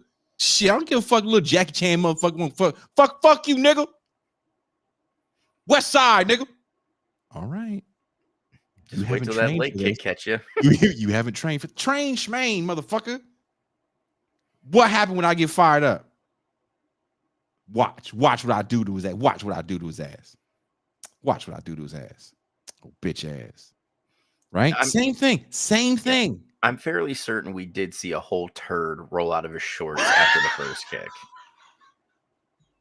You know, I'm fairly certain that happened. He got kicked so hard in the thigh, it caught him off guard, and he shit himself. Wait, Prairie Fire's got to see this. Prairie Fire, watch this. Oh! Yeah. Right there. He got in the ring. He's like, oh, what you, fuck you. Oh, my goodness. I think my hamstring has a... What is this feeling I'm feeling? I didn't know you can get kicked so hard in the leg. It rattles your testicles. Kicked so hard in the leg that my lower intestine forced out all waste in my body. And then watch it. Kowalski, watch this. Kowalski, watch this. Oh, I tasted that one. Yeah. Oh my goodness. I think you rattled my fillings. Oh, you know, I think I hit Shannon once. I was drinking. I was addicted to methamphetamine. I wasn't in a good place. If there is karmic justice for the hell I've brought to my family, maybe this wonderful Asian man has shown me the errors of my ways. I think I'm going to go to church. And then this happens. Check yourself. There it is. Oh, yep, church. Going to 10 count. Where's my mom? Is there a priest around to baptize me? Anybody? The raw boo-boo kick. I made a lot of mistakes. When you get kicked that hard, because what happened is, remember, he's in front of all his friends. He spent all that time talking about what happens when he gets riled up. You don't want to rile me, man. You don't want to see this. I'm like a fucking beast. You ever seen Sharknado? That's me, motherfucker. I'm like a shark tornado of ass whoopery. Okay? A shark tornado of ass whoopery. And when you talk that much shit, oh yeah, and you don't get punched, if he would have gotten punched, he would have given you every excuse. Man, I didn't see the chop socky motherfucker came at me, and he's wiry, he was small. You know, I'm looking above him because I'm above the world when I'm riled. He got kicked, and that kick turned him into a British scholar. I say, good man, very, very good kick. Very well placed. Now I've noticed that you've decided to hit me in the thigh between hip and knee. What led you to locating that kick there? Yeah, he turns into the fucking actor studio guy. Asian man fighting me. Your brute strength yet cunning has led you into this ring. What brought forth that vicious roundhouse? Now, if you'll excuse me, sir, there's a doctor here to set the bones in my leg that you broke. The first kick was like, what's that movie with the actor where he takes the drug Limitless? Oh yeah, Bradley Cooper. That's what I turned him into, Bradley Cooper. He started, but he saw his past so clearly. Yep. He saw every mistake he made and 10 more he was gonna make had this ass whooping not happened. And I bet you after the fight, it was like that. You remember that Leif Garrett behind the music? That Family Guy tease where the dude in the wheelchair was like, "You saved my life, man." That's what he said to the dude in the wheelchair. His fucking leg is like this big. "You saved my life that day, man. That ass whooping set me on a path to righteousness. I apologize to Shannon. I stopped hitting my kid with the baseball bat. I'm feeding him something other than Fritos." Yeah. CPS don't come to the house no more. Thank you for that ass whooping.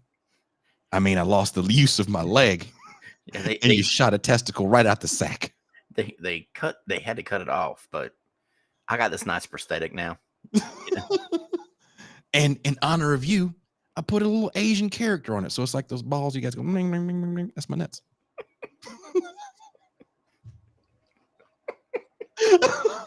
Okay, we're done. Thank you guys for hanging out with Mac and I. Be back next week. I'll find more videos of people making very bad decisions. Very bad decisions. And we can talk about the recent scuttlebutt with new stadiums in Chicago and Cleveland and how the two anchor teams, the Bears and Browns, are most likely leaving their city to go to the burbs. But before we go, one more time. Oof!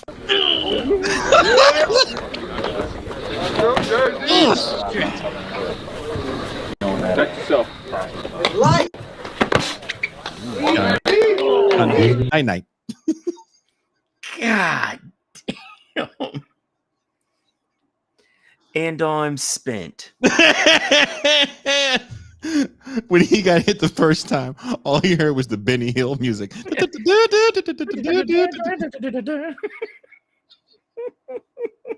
Damn. Oh, man. Okay, well, thank you guys. I'm sad I missed preseason football. Mac, thank you for hanging out with me and not watching preseason football, but you have cable because you're a civilized individual, so you can probably watch it again on the NFL Network, so you're better than me.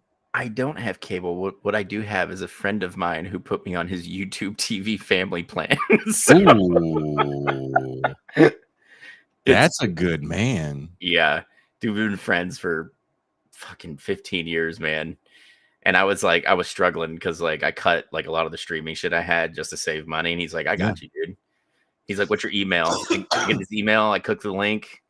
I've got YouTube TV and it's fucking phenomenal. You're fucking lucky. I don't have any of that shit. I had YouTube TV for 5 minutes and the bill came and I was like, well, guess who's not eating this month? Yeah.